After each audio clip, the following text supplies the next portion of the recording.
C'est l'heure de la Brigade, la seule balado 100% francophone qui traite des sénateurs d'Ottawa. Partisans des Sens, à vous de jouer. Bienvenue dans la Brigade.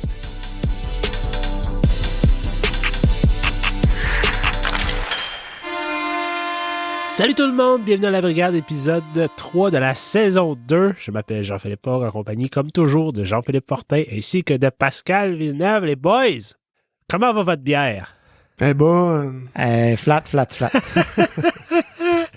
Anecdote, la microbrasserie Le 5e Barreau à Elmer, avec qui on a des petits projets en cours, donc on va vous parler plus tard, nous a envoyé gentiment une petite caisse de bière pour qu'on goûte à leurs produits.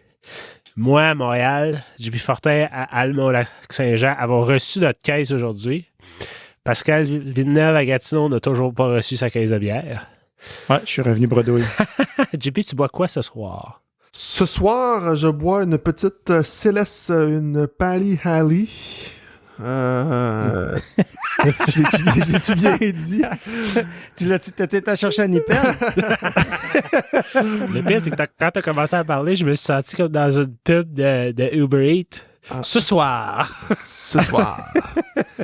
Bon, je la représenterai pas parce que vous allez rire de moi. Non, elle est bien bonne. Disons que c'est sûr qu'avec le voyage Gatineau, Allemand au Lac-Saint-Jean, elle est devenue chaude.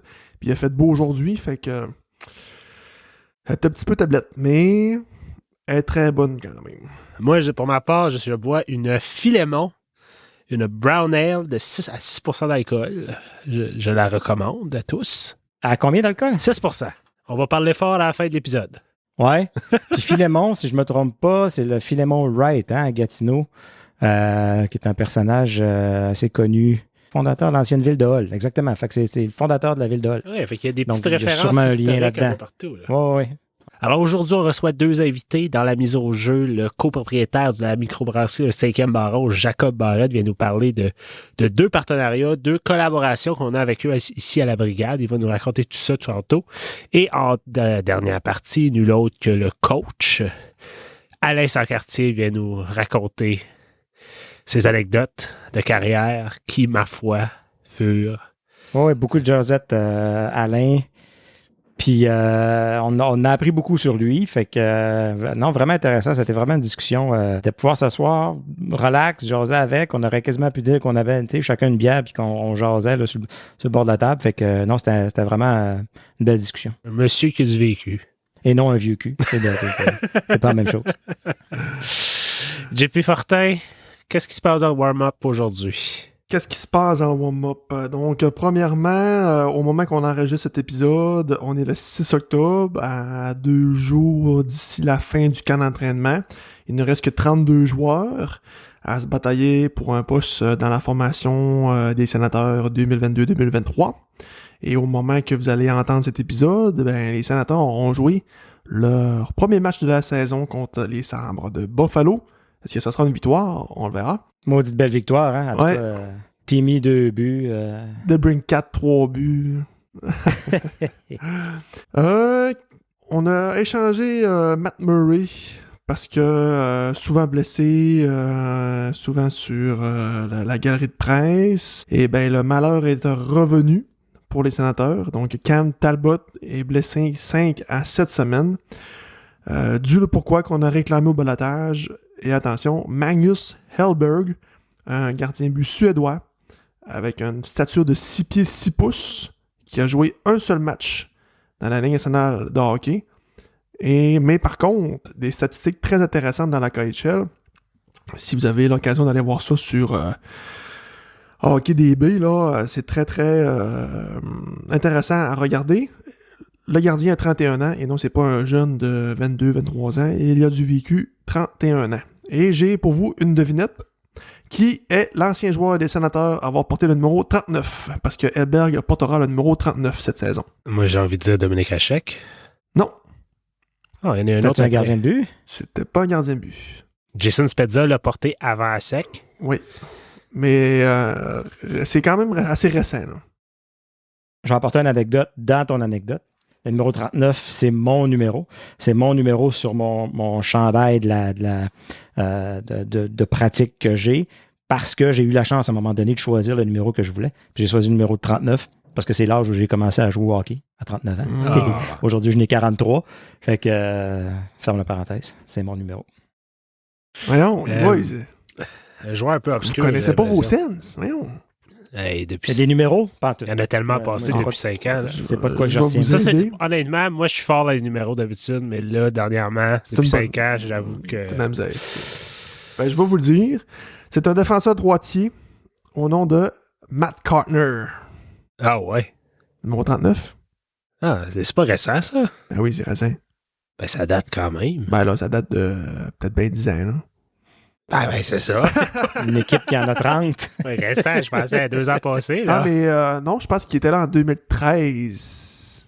Quand Alfredson a joué son dernier match avec les Sens. Fait que ça fait 7 ans. On va dire 7 ans. Pour moi, tout ce qui est depuis 2017 est récent. Avant ça, c'est avant. Ah, là. C'était une autre époque. Bon. Fait que là, vous êtes 0-2 dans mes devinettes. Ouais. Ça va être. Vous avez du travail à faire. Une chance qu'il n'y a rien en jeu. Une chance. Faudrait peut-être mettre de quoi en Une jeu chance. une prochaine Ok. fois. Là, on peut gager de la bière, on nous a plein. Ben, vous en avez plein. Ok, on va réfléchir à ça. Autre point, Daniel Alfredson, Jason Spezza, Chris Neal, Chris Phillips participeront à un match d'exhibition le 13 novembre. Dans le cadre, et excusez-moi mon anglais, là, vous allez peut-être rire de moi encore, là, au Hyundai Hall of Fame Legend Classic.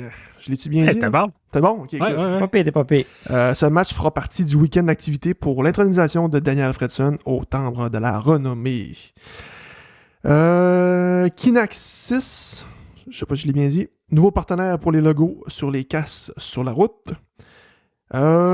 Kevin Weeks a sorti un gros scoop durant la semaine du 6 octobre. A annoncé entre les branches que des discussions étaient en cours entre l'agent de Alex DeBrincat et Pierre Dorion pour une prolongation de contrat. Et selon l'analyste Mike Johnson de TSN, l'entente réaliste qu'on doit s'attendre pour DeBrincat, c'est environ 8 ans et 9,5 millions de dollars. C'est de l'argent. C'est de l'argent. Avec les derniers contrats qu'on a donnés, là, ça commence à se garrocher du bidou, pas rien qu'un peu par les fenêtres. Mais, avec les contrats à 12 millions qui commencent à apparaître, Ouais. s'ils sont capables de je vais dire, locker Oui. Alex DeBrincat pendant 8 ans à 9,5, ça peut être une bargain. Là. Ouais. Pour un marqueur de 40 buts à 9,5, moi, j'y donne demain matin. Je pense que le calcul est fait que le plafond va monter dans les 3-4 prochaines années, c'est sûr. Ouais, probablement. Mais je pense que ça a sorti déjà, mais à vérifier. Et un fait divers qui ne concerne pas le hockey, mais qui me concerne moi. Donc, c'est un fait d'été. C'est un fait d'été. Le restaurant Goofy à Alma, pour ceux qui sont jamais allés ou pour ceux qui ont allé consommer une poutine, ben j'ai le regret de vous dire que le restaurant Goofy n'y est plus. Les travaux ont débuté à Alma pour la construction du nouveau Normandin. Ça n'a pas d'allure aussi, là, de la petite sauce barbecue sucrée sur des patates frites. Ils sont supposés de la garder, ça. Mais déjà que le restaurant Goofy a toujours eu le bonhomme Goofy, tu sais, de Walt Disney en grosse pancarte. Puis, écoute, il y a quelqu'un à Walt Disney qui est venu manger une poutine à un moment donné puis qui a dit « Hey, comment ça se fait qu'ils utilisent notre marque de commerce, tu sais? » Puis ils ont fait une mise en demeure, puis ils ont dit « Il faut que vous enleviez le bonhomme. » Puis je pense qu'ils ont réussi à négocier de garder le nom, mais qu'ils devaient enlever le bonhomme Goofy. Là, même l'appellation, toute une page d'histoire qui se tourne. Clairement, une page d'histoire réellement là, qui se tourne à Alma. Là, tout le monde est en deuil ici. Là. Je trouve ça complètement malade que Disney s'est dit « Hey, Alma, non, là, ça passe pas. Hey, on est big, là. On est big, Alma. Là. » On rit, mais il y a plusieurs années passées, j'étais allé en voyage au Mexique. Puis, on se promenait, je ne sais plus ce qu'on était, mais je me souviens d'avoir vu une entreprise qui utilisait le logo des sénateurs. OK. Au Mexique. Je me souviens, c'est une grosse pancarte, puis il y avait le logo des sénateurs, puis c'était le logo de l'entreprise. Je pense que c'était comme le logo 2D qui allait avec le 3D, celui qui n'a jamais été utilisé, là. OK? Quelque chose de même. C'était carrément ce logo-là, sauf qu'au lieu d'être rouge, il était bleu, puis il y avait des changements de couleur, mais c'était exactement le logo. Puis là, c'était genre comme mécanicien, gladiateur, ou quelque chose de même. Là. À vérifier. On regarde ça, on confirme. Faut que tu pousses tes recherches. Faut que tu demandes ça. Qu'est-ce que je vais écrire dans Google? Mexique, sénateur. Ce que tu viens de dire, là, mécanicien gladiateur, là. Puis même quand j'étais allé à Cuba, je pense que j'avais pu acheter une espèce de peau de vache là, avec un dessin dessus. Une espèce de canevas en cuir, puis le logo des sénateurs. Oui, dessiné, ils font puis, ça. Ils font tout ça. Ouais. Là. Le logo des Canadiens, le logo des sénateurs, puis pas grand-chose de légal là. Mais c'est assez niaiseux. C'est comme dans les restaurants, quand ils te chantent Bonne Fête, là, ils n'ont pas le droit de te chanter Happy Birthday. Ils n'ont pas le droit de te chanter Bonne Fête parce que c'est une chanson qui a des droits d'auteur dessus. Fait que légalement, ils n'ont pas le droit. Fait que c'est pour ça que tous les restaurants inventent des chansons. Ils ont tous des jingles, hein, un peu. Ils ont toutes des chansons différentes parce qu'ils n'ont pas le droit de chanter Happy Birthday ou Bonne Fête à toi. Ils vont se faire poursuivre aussi. Le moment malaisant au Lone Star où ils mettent le chapeau en rubber sur la tête puis qu'ils te font monter sur la chaise, là. Ça, moi, je connais pas ça. Non? C'est au San Mario's qui te mettent un espèce de poulet en plastique sur la tête. Faut que tu montes sur la chaise. En tout cas, c'était ça dans le temps. Tout le temps, tu regardes tous les serveurs, il y a le manager qui est un peu motivé, puis les autres sont tellement là à reculons. Quand même. Les boys, changement de sujet, qu'est-ce que vous avez pensé du camp d'entraînement, vos surprises, vos déceptions? Les pads. Les pads. De Magnus Hellberg. Ah, ouais. On skip tout le camp d'entraînement là, au complet. Ils sont spectaculaires. Au pad. Le graphic designer en toi a ressorti. OK, question JP Fogg. Faudrait que tu nous fasses ça, que tu nous fasses ton design de pad, de mitaine, de blocker, de casque pour un gardien. Tu vas te faire pour ta ligue? Ah ben je pourrais. Mais je m'engage à les faire faire si tu le designs, je m'engage à les faire faire. Mais je serais curieux de voir ton interprétation. Pour les sénateurs? Ouais. Je vais essayer ça. Ça serait nice. Mais c'est vrai que Hellberg, écoute, il avait fait le tour des médias sociaux avec son kit du Kraken. Là, oui. Qui était assez solide. Veut pas, il y a plus de succès dans ses designs que devant les buts. Mais on ne sait jamais. Écoute, c'est exactement la crainte que j'avais quand on s'en est parlé dans l'épisode avec Beata puis Ross, que je me disais, il arrive une blessure, puis on est mal pris, mais en même temps, c'est toujours possible de ramasser quelqu'un au balotage, d'aller chercher un vieux vétéran, puis il y a une paquet de goalers qu'on est allé chercher comme ça, pas d'expérience, qui nous ont surpris. Hellberg, c'est l'évolution Pokémon de Forsberg. Simple de même. Ah. Non, mais c'est fun les boys, parce que tout ce que vous retenez de votre camp d'entraînement, c'est Magnus Hellberg, qui est arrivé le 5 octobre. Shane Pinto, on peut se parler de Shane Pinto. Oui, Shane Pinto, qui est probablement là où on espérait qu'il soit, tu sais. Que son année manquée l'année passée n'a pas trop de l'air de paraître. Un centre de troisième trio, comme ça, on est pas mal pris. Ça, c'est le fun, parce qu'un de nos deux, un et deux se blessent, on sait qu'on est quand même en pas si mauvaise posture. Ouais. Ah oui, c'est ça. Sinon, on peut parler aussi d'Eric Brandstrom. Oui, là, je m'aventurais pas trop parce qu'après la game à Winnipeg, je l'ai blasté sur notre conversation. Mais c'est bien repris. Mais je me garde encore une réserve. Encore un top 6 pour l'instant. Ouais, pour qu'est-ce qu'il est capable de faire un peu à l'offensive. Mais écoute, il peut pas jouer avec Zaitsev. Là. Ça n'a pas de bon sens. Quand j'étais là à la game contre Montréal, là, Ottawa, les deux ensemble, là, c'est pas beau. Là, je veux dire, ça prend quelqu'un pour réparer un peu les erreurs à Brandstrom, pas pour en faire avec lui. T'sais. Peut-être qu'on est capable de le garder top 6, mais c'est dans sa zone que c'est difficile. En zone adverse, personne ne doute de ses talents. T'sais. En zone offensive, c'est vraiment dans sa zone. Moi, je persiste à dire que son meilleur partenaire, c'est Nick Holden. Est-ce que DJ Smith va m'écouter? Ouais, ça fait du sens, ça. Attendons voir. Sinon, mon autre surprise, moi, ça serait Tyler Mott, là, ça, c'est toute une toile, ça va toute une toile. Puis là, DJ Smith, c'est son joueur préféré, là. Il m'a piqué en powerplay à 5 contre 5. C'est son nouveau Connor Brown, là.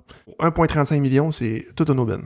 T'as pas le choix. T'as pas le choix d'avoir des aubaines de même quand tu payes des joueurs chers de même. T'sais, c'est l'équilibre qu'il faut que tu trouves quelque part. Est-ce qu'on surpaye des joueurs cette année? Peut-être, mais je pense pas qu'il y a personne qui est vraiment extravagamment dépassé sa valeur. Mais c'est ça. Faut que tu trouves des petites aubaines de même pour équilibrer tout ça. Moi, il y a encore quelque chose qui me stresse dans le jeu de Thomas Chabot. Oui, je voulais en parler. Je trouve aussi pas convaincu, pas en tout. Il se promène beaucoup avec la rondelle, excellent avec la rondelle, mais ça génère pas fort, on dirait. Il y a quelque chose qui manque. Ben moi, j'y donne un mulligan de la pré-saison. Ouais? Moi, je pense qu'il est pas à fond encore? Je pense pas. Ah, il sait qu'il va... En tout cas, il sait. Il y a des bonnes chances qu'il va jouer encore un 30 minutes par match. Peut-être faire les playoffs. Peut-être... Tu sais, je sais qu'il aime ça, jouer beaucoup. Puis, y a-tu le nombre de minutes qu'il aimerait avoir? Fait qu'il essaie présentement, fait qu'il essaie d'avoir la POC un peu plus longtemps. Je sais pas. Mais j'y donne le bénéfice du doute. J'avais un peu les mêmes inquiétudes. Je vais réviser après 3, 4, 5 games au début de la saison. Parce qu'on s'entend que, tu sais, au camp d'entraînement, depuis 2-3 matchs, on s'entend que c'est pas mal le club régulier qui va jouer au début de la saison.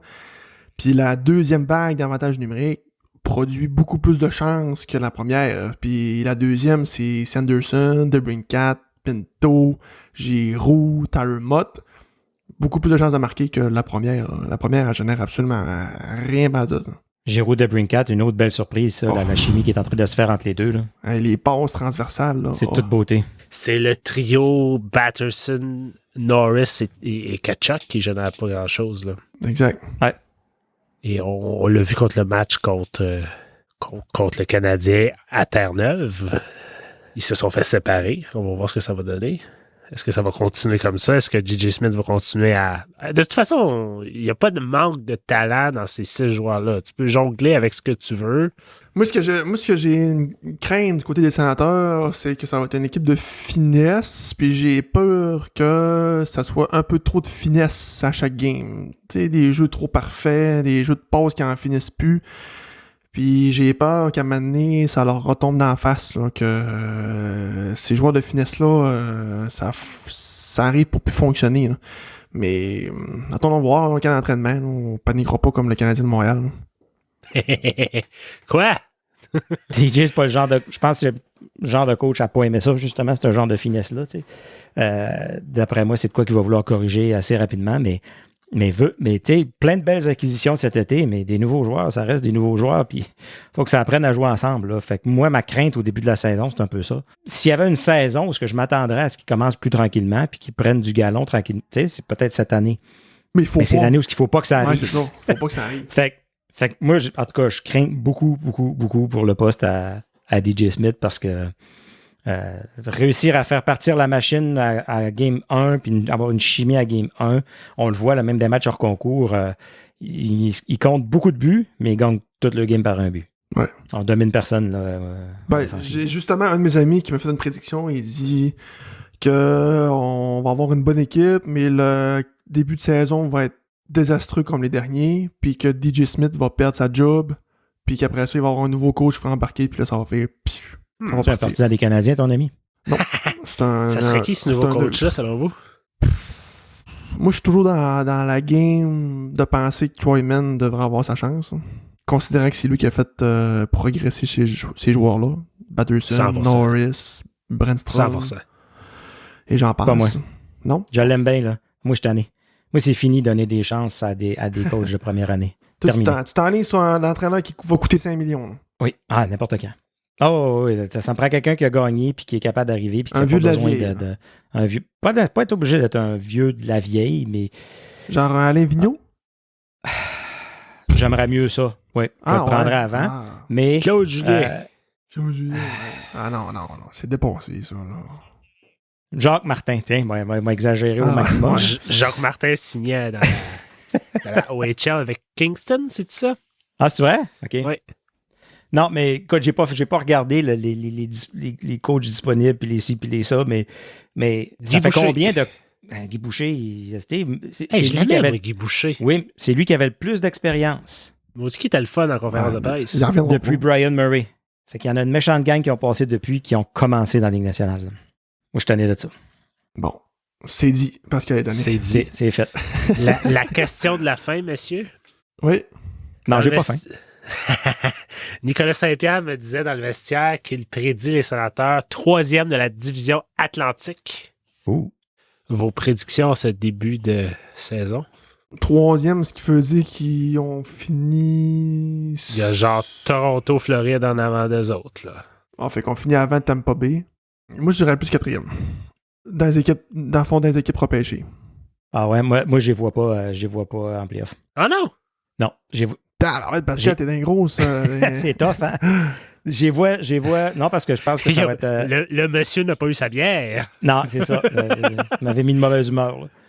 Non, ils vont être vraiment proches, mais à date, je les ai pas encore vus. J'ai pas encore vu ce core-là performer quand il y a des attentes. Puis, normalement, moi, je m'attends que ça va lui prendre une coupe de up and down dans cette saison-là pour apprendre ça. Puis, malheureusement, c'est ce qui va faire mal cette année, je pense. L'année prochaine, une autre histoire. On parle d'apprendre à perdre avant d'apprendre à gagner, mais... Puis ma prédiction, c'est... En tout cas, c'est de quoi que je parle avec Phil. Les deux, on a la même prédiction. Phil est prédit aussi que les Sens ne feront pas les séries? Non, je pense pas que... Ça, on n'a pas parlé. Parce que là, ce que j'ai jasé avec, j'ai dit, si les Sens font les séries, je te garantis qu'ils pognent les Maple Leafs, ils perdent contre les Maple Leafs. Parce que la dernière équipe que les Leafs ont battue en série, c'est les Sénateurs, en 2004. Ça serait rire de nous autres. C'est ça, les Sénateurs. On a le don pour le drama, pour les histoires qui se peuvent pas. S'il fallait que les Leafs passent en deuxième ronde en battant les Sénateurs, c'est écrit dans le ciel. Ça serait le comble de l'humiliation. C'est écrit dans le ciel. Si c'est pas cette année, c'est l'année prochaine. Ouais, si c'est ça, j'aime mieux pas faire les séries. Ouais, c'est ça. Mais techniquement, il sera underdog. Toronto devrait finir premier, puis Ottawa repêché. Ouais, c'est techniquement, mais les fois que Toronto a battu Ottawa, Toronto devrait être underdog. Non, on pense pas à ça ce soir. Refusé? Ouais, c'est trop refusé. Attendons le premier match. On va passer au prochain extrait. Casser le party. Es-tu bonne votre bière, les gars? Oui. Excellent. Elle vient de pogner un petit goût amer, hein? Ah oui. Ouais, t'es plate à soi, toi. Dans quelques instants, on s'entretient avec Jacob Barrette, copropriétaire du 5e Baron. Tout est en place pour la mise au jeu initiale. Bon podcast à tous! Pour le deuxième segment de l'épisode, on reçoit le copropriétaire du 5e Baron, Elmer, Monsieur Jacob Barrette. Hey, salut les gars, ça va bien? Ah oui, ça va toujours bien. Quand on parle de bière, c'est sûr que ça va bien. Yes, top. Ben oui, on était, écoute, pas loin d'une semaine du début de la saison. L'engouement se sent. Nous autres, on était à la brasserie aujourd'hui en train de préparer les trucs, le temps qui se rafraîchit un peu. Fait que on se prépare pour ça. Là, on est pas mal excités. Ça commence à sentir la glace et le houblon. Oh yes! Jacob, je vais te laisser l'honneur de présenter un peu le 5e Baron. Pour ceux qui connaissent pas la microbrasserie, comme moi de l'extérieur de la région de l'Outaouais, je connais pas cette microbrasserie-là. Fait que pour le monde qui nous écoute, est-ce que tu peux en parler un peu plus?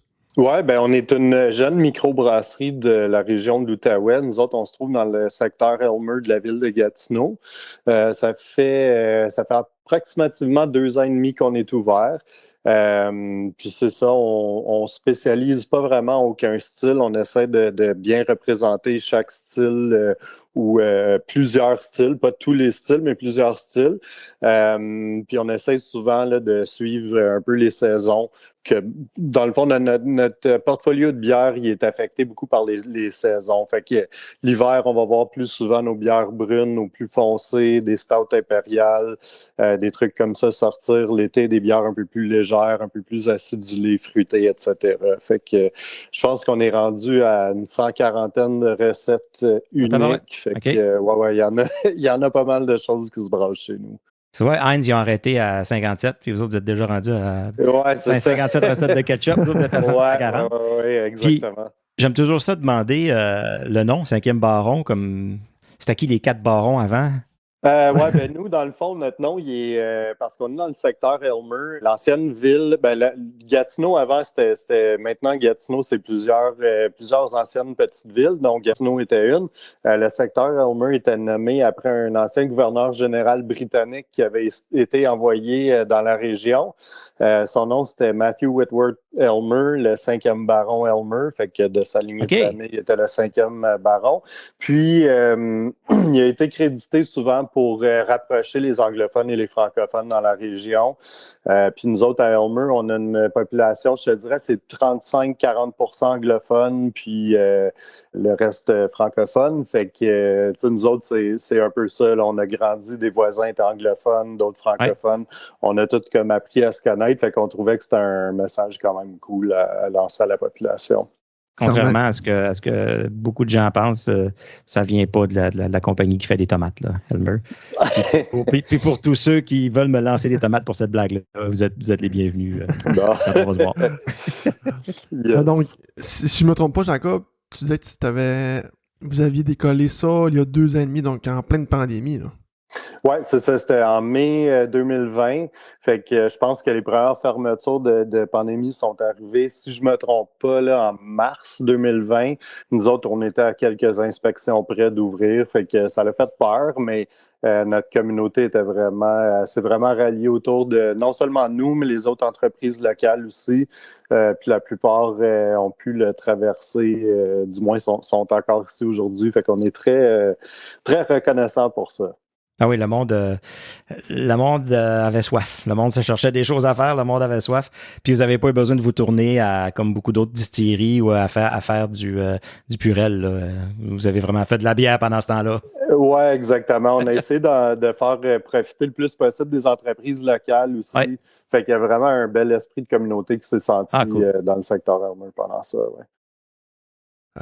Jacob, je vais te laisser l'honneur de présenter 2 beaux projets que vous avez mis en branle pour les partisans des sénateurs, mais aussi pour le Canadien de Montréal. Donc, je vais te laisser te présenter vos 2 projets. Oui, dans le fond, pour revenir un peu sur l'aspect très partagé de notre belle région, nous autres, même comme copropriétaires puis coworkers chez 5e Baron, on a des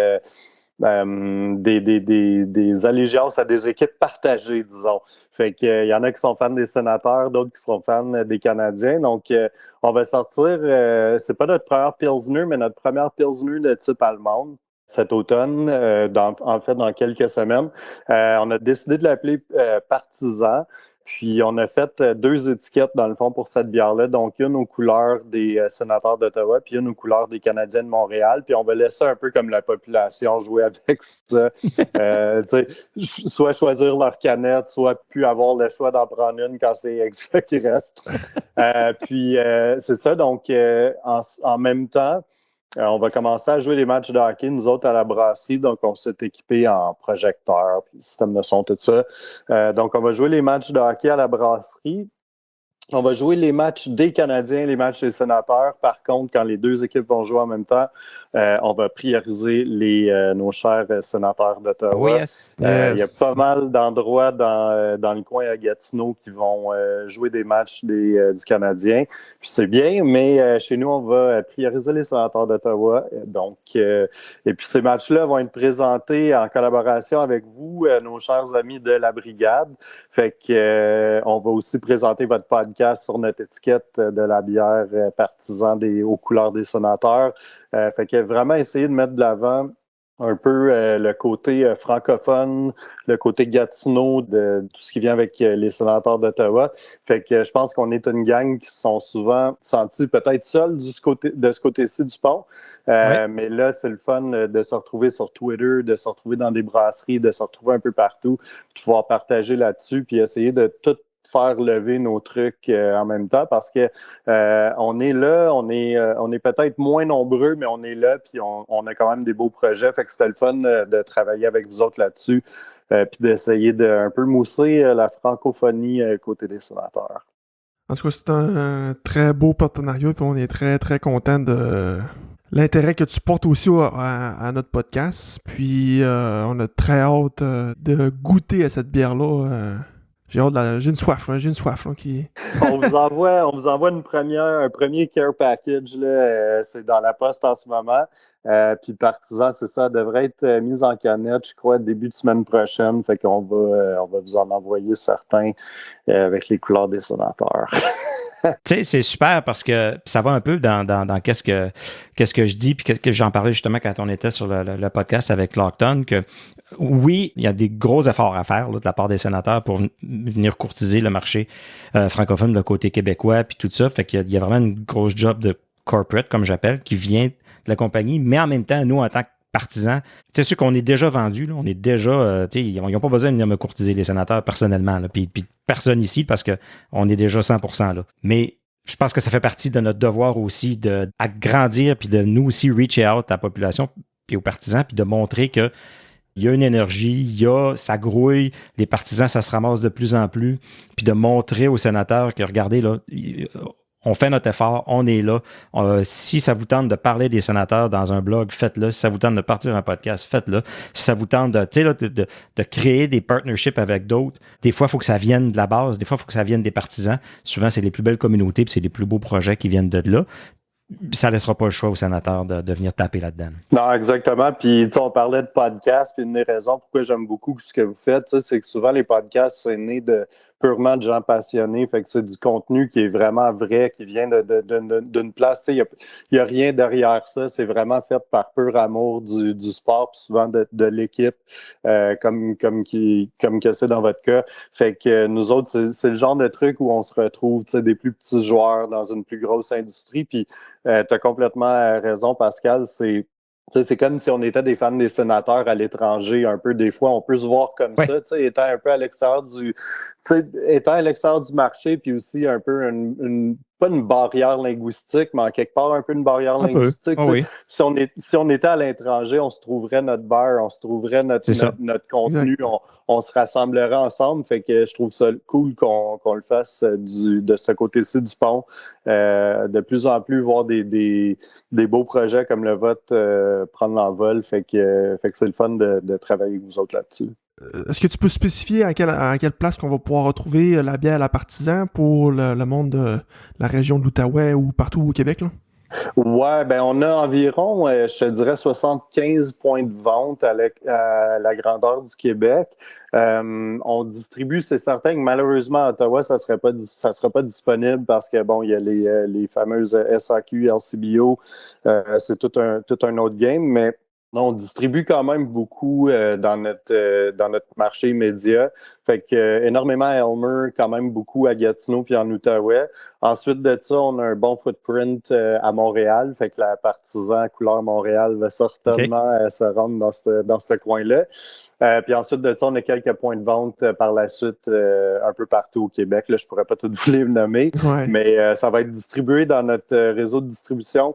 Si ça peut aider les gens un peu, pas pour faire un shameless plug, mais sur notre page Facebook, on a épinglé en haut nos bières qui sont disponibles en tout temps, puis nos points de vente un peu partout au Québec. Okay. Puis message aux gens qui habitent en Ontario, vous êtes habitués de venir chercher votre bière du côté du Québec au Costco. Fait qu'à ce moment-là, faites un détour, là, allez plus vers Elmer ou venez chercher la Partisan, elle va être disponible. Puis, ouais, on a bien des gens, nous autres, d'Ottawa qui passent pour aller au Rapido, en fait, je crois. Oui, c'est vrai, le Rapido aussi. Beaucoup de gens qui vont au Rapido, puis c'est des très bons clients aussi, le Rapido, des bons amis. Fait que, ouais. Puis, Jacob, je suis curieux, pourquoi une Pilsner allemand? C'est-tu pour Tim Tuzla? Non, il n'y avait pas. Non, c'était vraiment pas ça. Nous, on est des fans, je pense, à la brasserie de bières accessibles, de bières de soif. Surtout pour des trucs comme une game de hockey, c'est des choses qui sont très rassembleurs, c'est des choses qu'on veut, on veut téléviser les matchs des sénateurs à la brasserie, fait qu'on trouvait qu'une bière à plus faible taux d'alcool fonctionnait mieux dans le contexte de se rassembler pour un match de hockey au lieu d'une grosse une double IPA à 8% ou quelque chose. Fait qu'on trouvait qu'on avait déjà une Pilsner Czech, on avait déjà une Kolsch, on avait plusieurs de lagers déjà établis. Fait qu'il nous manquait vraiment une Pilsner allemande dans le portfolio. Fait qu'on croyait que c'était le bon moment et la bonne bière pour ce projet-là. Bière de soif, ça me parle, ça. Ouais, yes. Jacob, tu es un copropriétaire d'une microbrasserie, mais avant tout aussi, tu es un fan des Sénateurs. Fait qu'on va profiter de l'occasion pour parler un peu de hockey. Je suis curieux de t'entendre sur de ce que tu vois là du camp d'entraînement puis des matchs préparatoires. Je veux dire, j'en ai regardé quelques-uns. Je pense que j'en ai regardé seulement 2 jusqu'à présent. C'est certain que, Shane Pinto, je pense qu'il a impressionné tout le monde lors du match de samedi soir. Je pense encore qu'il manque un défenseur dans l'équipe. On a très bien fait au niveau des attaquants. Je pense que, tu sais, à un attaquant, on aurait quand même réussi, mais quand tu es quelqu'un comme un Claude Giroux qui devient disponible purement pour rien, là, pratiquement, c'était un super bon move. J'aurais aimé ça avoir un vétéran à côté de la défensive.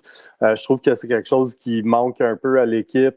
Mais ceci dit, je suis super excité. Je trouve que Pierre Dorion, il a vraiment fait de l'excellent travail. Je pense que c'est une opinion qui est pas mal partagée un peu partout. Fait que je lève mon chapeau pour ça. Je suis un peu inquiet de la défense, mais je suis vraiment optimiste comparé à l'année dernière puis les quelques dernières années que vraiment ça trend dans la bonne direction. Je garde vraiment un œil sur tout ce que chaque fois que je vois le nom de Jacob Chychrun mentionné. J'ai vraiment suivi le marché des défenseurs au cours de l'été, puis voir ça séchait un peu, ça m'inquiétait. Je suis un gars qui est tout le temps très defense first. Fait que c'est certain que c'est ça mon inquiétude pour le moment. Mais en termes de groupe de forward, on parle souvent du top 6, puis moi, je vois ça comme le top 9, vraiment. On a vraiment un solide top 9. Fait que, non, vraiment excité de qu'est-ce qui se passe à Ottawa. J'espère encore qu'il va y avoir un move qui va se faire dans les premières semaines pour un défenseur. Pour toi, y a-tu des intouchables dans une transaction comme ça? Les noms qu'on entend, c'est des Pinto, c'est des Greg, c'est des... Ouais. Écoute, Pinto, je peux ça va comprendre. Faire mal. Hein? Ouais, je sais ça. C'est que ça va faire mal, peu importe. Il faut donner pour recevoir. Je peux comprendre la réticence de donner un Shane Pinto.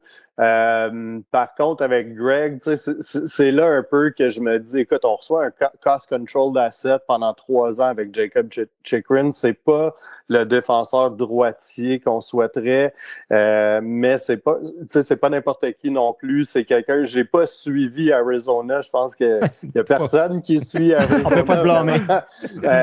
Mais de ce que j'ai pu comprendre, c'est quelqu'un qui peut jouer sur son offside un peu. Fait que c'est ça. Je suis pour ça, puis j'espère qu'il y a quelque chose qui se fasse à ce niveau-là pour shore up la vie un peu. Pour toi, tu es prêt à donner un Pinto ou un Greg pour Chychrun? Je donnerais pas Pinto. Là, je trouve qu'en plus, la manière que la 3e ligne se dessine, on parle d'un... moi-même, je mentionnais un top 9. Je serais pas prêt à sacrifier le top 9 qu'on a. Mettons que le défenseur était droitier, peut-être que je serais plus partant, mais encore là. Par contre, pour ce qui est de Greg, je pense qu'à un moment donné, c'est là qu'il faut commencer à se dire ça va faire mal de notre bord aussi. Là, on peut pas, ça va pas être des Alex DeBrincat à chaque shot. Fait que je serais correct avec quelque chose comme un premier, 2e Greg, puis s'il y a moyen de passer Zaitsev dans la deal, ça serait cool. Mais ceci dit, je m'arrêterai pas à ça non plus. T'sais, on a un noyau de 3 ans, je pense, avec DeBrincat, avec Giroux qui est là, tout ça. Chychrun, il fit bien comme dans cette window-là. Fait que je resterai pas arrêté sur des détails comme ça pour faire aller de l'avant. Je pense que c'est important d'avoir un bon début de saison. Je pense que ça va être important pour ces jeunes-là d'avoir un bon début de saison puis pour avoir une bonne séquence de succès pour les, j'espère, 3, 4, 5, 6 prochaines années. Mais j'essaierai vraiment, vu qu'on a les bons morceaux pendant un bon 3 ans, des cost control assets, j'essaierai de pas trop niaiser avec la D personnellement. Quand l'entraînement, est-ce qu'il y a un joueur qui t'a surpris plus qu'un autre? Genre un joueur que tu t'attendais pas puis tu t'es dit, il serait intéressant, lui, dans le 12 partant? Ouais, le dernier match, j'ai été vraiment surpris avec Brandstrom. Je pense que j'ai pas été le seul. Je suis quelqu'un, encore là, qui étant fort sur la D, je suis pas prête à give it up sur Brandstrom. Je pense que c'est un gars qui peut jouer sur ton troisième pairing. Je vois encore un peu de potentiel là. Je pense que c'est quelqu'un qui pourrait, être un numéro 6, numéro 5, si tu as besoin, s'il continue à se développer un peu. Mais je suis encore un peu de l'école de penser que les défenseurs vont prendre un peu plus de temps. Puis à 23 ans, je pense 23 ans, je me trompe pas. C'est pas quelqu'un. Tu sais, c'est certain que si le nom il part pas pendant du trade talk, ben là, certainement. Là. Mais c'est pas quelqu'un que je donnerais nécessairement non plus. Fait que le dernier match, j'ai vraiment porté attention à Brandstrom, puis j'ai quand même vraiment aimé ce que j'ai vu. Mais malgré qu'il était avec Zaitsev cette game-là. En plus. Puis Zaitsev, c'était pas beau ce game-là. Non, responsable de presque les 2 premiers buts. Là, fait que... Exactement. Fait que non, c'est ça, c'est ce que je vais regarder là, demain soir aussi. C'est l'évolution de la défensive, mais je pense qu'à l'attaque, ça va bien aller. Je pense qu'on a un bon groupe. C'est vraiment défensif. Puis là, goaltending qui va être une question pour commencer la saison. L'éternel recommencement. Hein? On s'est débarrassé de Matt Murray parce qu'il y avait souvent des blessures. Puis là, la saison n'a même pas commencé. Puis un ou 2 gardiens partants a une blessure. Yes. Fait que on va regarder ça. Là, le prochain match préparatoire, c'est qui? Est-ce qu'ils ont annoncé demain? Les Canadiens jusqu'à la fin. Mais qui va jouer, je pense pas qu'il l'annonce encore. Non, hein? Parce que c'est peut-être quelqu'un comme Mads Søgaard. Antoine Bibeau. Ouais, il faut commencer à regarder dans le système pareil, je pense, pour les gardiens de but. Là, on en a laissé aller des bons dans les quelques dernières années. Quand on en a laissé aller. Ben là, ils ont réclamé ils en ont réclamé un au balotage. Ouais, Hellberg. Ouais, j'ai vu ça. J'ai vu. Écoute, on s'attendait à rien de Forsberg dans le temps, right? Non, Forsberg, c'est ça, exactement. Qui ça, Anton Forsberg? Aujourd'hui, c'est notre star. Là. C'est notre gardien. Ça va pas être ça toutes les fois, là, c'est pas ça que je veux dire, mais écoute, on sait jamais. Je voyais les statistiques aussi de Hellberg les 3 dernières années, je pense, dans KHL. C'était quand même potable. Fait que, écoute, on va commencer avec ça, mais ça reste là dans le back-end un peu mon inquiétude pour le début de saison. Mais ceci dit, je ne veux pas faire pipi d'un cornflake à personne. C'est quand même un excellent off-season. Puis Pierre Dorion a vraiment bien fait pour améliorer l'équipe. Fait que je suis vraiment... Ça fait longtemps que j'ai été excité pour un début de saison comme celui-ci. J'ai déjà vu de la bière dans des cornflakes, mais jamais du pipi. Pipi. C'est la première fois que j'entends cette expression-là. On va la garder, celle-là. Oui, c'est très bon. En terminant, Jacob, on voulait te remercier profondément de l'ouverture que tu as pour notre podcast, puis le partenariat que tu nous as ouvert à grand déploiement, les portes grandes ouvertes. On te remercie beaucoup. Puis j'encourage tout le monde de partout au Québec d'aller s'acheter de la bière à la Partisan ou n'importe quelle bière du 5e Baron. Mais on vous encourage pas à boire. On vous encourage à boire de façon modérée. Oui, toujours. La bière La Partisan aux couleurs des Canadiens, vous pouvez en boire et vous en rendre malade. Ça va. C'est gagnant-gagnant. Le 5e Baron va faire des profits, puis les partisans des Canadiens ne fileront pas. Dans mon livre à moi, gagnant-gagnant. Puis je voulais vous remercier aussi, vous autres, pour le partenariat. C'est donnant-donnant, là, vraiment. On est deux petites entreprises, 2 petits projets fans des sénateurs, puis qui va essayer de faire du bruit du côté de Gatineau. Fait que on se souhaite bonne saison. Yes. Merci, Jacob. Ça me fait plaisir, les gars. On se rejase sûrement au courant de la saison. Oui, absolument.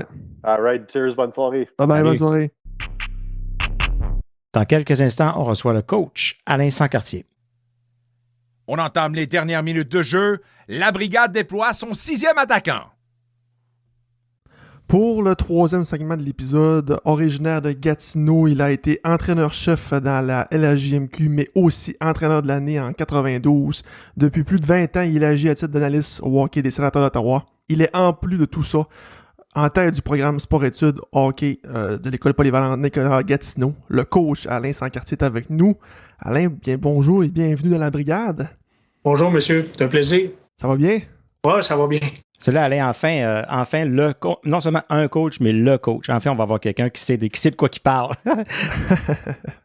Alain, avant de commencer, j'aimerais ça un peu revenir à l'époque de ton adolescence. Et on a fouillé un peu dans les archives de l'Internet et on a découvert que dans ta famille, on avait une histoire de moulin. On était curieux de connaître un peu cette histoire-là, de cette emblématique familiale de moulin-là. Là. Puis on a connu ça un peu. Moi, JP Fortin, moi, au Saguenay, Lac-Saint-Jean aussi, des moulins à papier. Là. Pour ceux qui se demandent c'est quoi un moulin, là, un moulin les usines de pâte et papier. Exactement. Puis à l'époque, ça s'appelait le CIP à Gatineau. Oui, à Gatineau. Oui. Tu sais, l'anecdote en arrière de cela, moi, je n'en cacherai pas, à mes fins des années au secondaire, j'ai étudié en cuisine internationale. Et à un moment donné, il fait des stages à l'époque à la ferme Columbia, ici dans le secteur Hall, à l'ambassade de France à Ottawa. Puis je me souviens très bien à l'époque, écoute, là, on recule il y a peut-être 35 ans de ça. Nos deux enseignants, des gens extrêmement qualifiés, des Français de France, puis j'avais expliqué à l'époque une des choses qu'on devait réaliser, c'est qu'on travaille pendant que les gens s'amusent. À 16 ans, tu comprends pas toujours cette notion-là. Puis surtout, moi, je suis quelqu'un du sport. Tu as toujours été dans le milieu sportif. Et ça, c'est dû à la fibre familiale. Puis, tu sais, quand tu commences des mercredis où tu travailles, excusez l'anglicisme, les fameux split shifts, là, tu sais, sur l'heure du midi, après ça, l'heure du souper, le jeudi, le vendredi, un peu le samedi. C'est vrai qu'il n'y a personne sur le barbier le lundi puis le mardi, mais il n'y a personne en ville le lundi puis le mardi. Non, c'est ça. Alors, j'ai vite réalisé, ça c'est qu'à quelque part, je ne m'avais peut-être pas nécessairement lancé dans la bonne direction, mais tout de même, c'est quelque chose que j'ai grandement apprécié. Ça, je ne vous en cacherai pas. C'est drôle que tu nous parles de ça aujourd'hui, parce que quand on a reçu Nicolas Saint-Pierre, lui aussi a une expérience en cuisine aussi, puis il a un background de cuisine. Fait que quand vous travaillez beaucoup ensemble, c'est qui le meilleur chef? Là? C'est qui le meilleur cuistot? Je sais pas, mais c'est lui qui bouffe le plus. Okay. C'est pas de la cuisine française qui bouffe. c'est des bons shawarma d'Ottawa. Oui. Ou des gros du Golden Palace. Oui, ça tourne là-dedans. Et moi, chez nous, bien, au niveau de la famille, surtout du côté des Sans-Quartiers, c'est tous des gens qui ont travaillé dans les moulins à papier. C'est des gens qui aussi étaient très impliqués au niveau du monde syndical. Okay. Dans une maison qui était président du syndicat. Mon père était au niveau du marché du travail ici au moulin à papier à Gatineau. Okay. Et à un moment donné, comme tu es jeune, à un moment donné, tu veux rentrer dans l'usine. Oui. Tu veux aller travailler là. Puis j'avais mis un peu de pression sur mon oncle, mais à l'époque, là, il fallait que tu passes par le bureau de l'assurance-emploi, l'assurance chômage, disons. Oui. Pour appliquer, puis ainsi de suite. Puis je m'en souviens comme hier parce que, tu sais, c'est la fameuse boîte à lunch, la boîte de métal. En métal, yes. Oui, et j'avais été appelé pour mon premier quart de travail un vendredi de 4 à minuit. Et je me suis présenté à l'entrée du moulin à papier et j'ai reviré de bord. Ah, tu vrai? Ah, OK. Ah ouais, OK. J'ai reviré de bord parce que je me suis dit, si je rentre là, je sors plus de là. T'as vu les autres le faire avant toi, tu sais? Oui, écoute, c'est sûr que plusieurs années après, là, ils n'ont pas été à l'abri de licenciement, puis ainsi de suite. Mais ça, c'était pas quelque chose qu'on pouvait prédire à l'époque. Mais, au bout de ligne, écoute, j'aimerais ça vous dire, c'est peut-être de la maturité, mais pas à 16-17 ans. C'est le réflexe. C'est le réflexe, tout simplement. Puis, un feeling, là. Oui, puis regardez, aujourd'hui, moi, je l'ai toujours dit, je me considère un privilégié de la vie parce que vous savez qu'il y a un assez haut pourcentage de gens qui sont dans des domaines qui ne sont pas nécessairement les domaines qu'ils auraient aimé, mais en raison des conditions de travail, les avantages sociaux, puis ainsi de suite. Écoute, moi, j'ai toujours gagné ma vie dans le hockey. J'ai bien gagné ma vie dans le hockey. J'ai touché à toutes les sphères dans le hockey. Alors, tu sais, pour moi, quand je regarde ça aujourd'hui, je regrette absolument rien dans le sens, autant j'ai fait de l'enseignement, j'ai fait du coaching. Oui. La façon de me rapprocher de la Ligue nationale a été justement de travailler là, à l'analyse au cours des 20, 22, 23 dernières années parce que je ne les compte plus au moment où on se parle. Puis toi, t'as-tu joué au hockey mineur ici? T'as fait... Oui, puis honnêtement, tu sais, quand je vous dis que moi, ma passion du hockey, là, rapidement, j'ai arrêté vers l'âge de 17-18 ans. Oui. Puis la simple et bonne raison, c'est en raison d'un handicap physique. mon handicap physique. Autant j'ai fait aussi à un certain moment donné de la boxe, c'est que moi, comment on pourrait dire ça, depuis que je suis au monde, je ne vois pas de l'œil gauche. Ben voyons. Ouais, j'ai un handicap visuel permanent. Alors, ça, c'est de naissance. Alors, c'est pas une blessure qui s'est produite. J'ai eu plusieurs opérations en bas âge. Tout simplement, on appelle ça pour l'apparence, là, tu sais, redresser l'œil. OK. Donc, pas de vision 3D, puis tu as réussi à jouer jusqu'à 17-18 ans. Ben, tu sais, je suis un allié gauche qui joue à gauche, puis je ne peux pas aller en ligne de centre par droite. Et là, je suis prudent dans mes angles morts. Puis, ça a été la même chose. Ça a été la même chose à la boxe. Là. Ça a pris du temps avant que les gens s'en aperçoivent. Puis on était dans une compétition locale avant d'aller au fameux gant doré, là, tu sais, la boxe amateur. Puis les gens, à un moment donné, se sont aperçus que ma garde du côté de mon œil gauche était toujours basse. Mais moi, j'avais pas tendance à me protéger. Je voyais rien de venir de ce côté-là. Tu sais, mon passage au hockey, là, écoute, je n'étais pas plus talentueux, puis loin de moi de penser qu'il aurait pu gagner sa vie à titre de joueur de hockey. Non, mais ça démontre une passion, par exemple. Oui, et ça m'a amené à le faire différemment. Puis j'ai commencé à diriger dans le hockey mineur à 18-19 ans. J'ai jamais dirigé en bas des catégories midget en passant. Alors, 18-19 ans, à un moment donné, il y avait un certain manque de ressources. J'ai commencé à m'impliquer rapidement. Puis après ça, ça a été à vitesse grand V. Là. Écoutez, ça fait plus d'une trentaine d'années. Moi, j'appelle ça dans ma première vie. J'ai été embauché par les Cataractes de Shawinigan à titre d'entraîneur-chef. Après avoir travaillé 2 ou 3 ans pour cette organisation-là à titre de recruteur pour la région de l'Abitibi puis de l'Outaouais. Écoutez, on recule assez loin, là. L'entraîneur-chef à l'époque, directeur général, c'était Ron Lapointe. On recule très, très loin. Alors, ça a été mes premiers pas, là, vraiment, là, par la suite, où je pourrais vous dire que le hockey est devenu tout simplement mon gagne-pain jusqu'à aujourd'hui. Donc, si je me trompe pas, tu es devenu entraîneur-chef des Cataractes de Shawinigan à l'âge de... Moi, ma fille aujourd'hui, elle a 30 ans. Je vous dirais, elle est venue au monde quelques mois après que j'avais été embauché avec les Cataractes de Shawinigan. Fait que aujourd'hui, j'en ai 59. Alors, je suis pas fort en mathématiques, là, mais je peux vous dire une chose. Quand tu embarques en relève, parce que souvent au niveau du hockey junior, moi, j'ai été embauché pour prendre la relève. Ça veut dire c'est en cours de saison. On y pas bien loin, là. Quand tu t'es embauché en cours de saison, c'est pas parce que l'équipe va bien. C'est parce que l'équipe va mal. Et à Shawinigan, ça en a été le cas.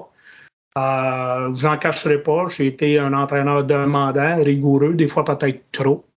À ce moment-là, on le reconnaît au fil du temps. Je pense que ça retrouve. C'était une autre époque aussi, je pense, où c'était un peu plus toléré, permis, puis un peu plus la norme, là. Oui, puis écoutez, là, quand je suis arrivé là à Shawinigan, à un moment donné, mes plus vieux, là, au mois de janvier, avaient 21 ans. Là. Alors, tu sais, on n'était pas dans la même génération, mais on n'était pas nécessairement bien loin. Écoutez, les Draveurs de Trois-Rivières, là, ils étaient encore dans la ligue. Ils étaient à 20 minutes de chez nous, à Shawinigan, la fameuse carte de la 55. Tu sais, je vous parlerai des Joe Canale, Gaston Drapeau. Bob Hartley n'avait même pas encore été nommé entraîneur-chef du Titan de Laval. C'est venu par la suite. Alors, Alain Vigneault aussi, à Gatineau, à Hall, à l'époque. Alors, non, regardez. Richard Martel, c'est-tu après non, ça, Richard Martel était adjoint à Joe Canale à Chicoutimi. Oui, OK. Oui, c'est... Joe, c'était tout un spécimen. Oui, Joe donnait des méchantes bonnes entrevues, lui. Alors, lui, il a des bons mains, lui. C'est un joueur qui a des bons mains. Oui, exactement. Alors, tu sais, mais tout ça pour vous dire qu'à cette époque-là, là, les X et O, puis les vidéos, oubliez ça. Puis, tu sais, quand je vous dis à un moment donné, moi, j'ai réalisé un peu sur la table. J'ai plus réalisé quand ma fille est venue au monde, quand ma fille a atteint l'adolescence, que je disais, là, à cet âge-là, là, et à un moment donné, j'étais à la dure avec certains ados. Puis, tu sais, on va dire les vraies choses, là. À l'époque, on jouait un double contre Trois-Rivières. On jouait le vendredi à Trois-Rivières. C'était clair que les 5 dernières minutes du match, si c'était pour être les visiteurs chez nous dimanche, il fallait faire vendre des billets, là. Alors, je ne ferais pas de dessin, là. Belle bagarre. Mais c'était ça, je veux dire. Moi, je me souviens très bien, à l'époque, Ron Lapointe, lorsqu'il était entraîneur-chef, Ron Lapointe, à un moment donné, avait, je dirais, par chaque tête payante par match, il y avait un montant rattaché à ça. Mais ça, c'était ce game-là. Wow. Dans ce temps-là, c'était ça. J'ai vu cette semaine 50e des Olympiques, Peter Worrell. Et moi, c'était à mon époque, quand j'étais dans le milieu du coaching. Puis Shawinigan, Hull puis Laval, c'était les 3 endroits les plus durs à jouer. C'était des endroits extrêmement intimidants là, pour les équipes visiteuses. Donc, après ton passage avec les Cataractes de Shawinigan, j'imagine que ça a bien été parce que tu es devenu entraîneur-chef des Olympiques de Gatineau. Olympiques de Hull à l'époque. Bien été.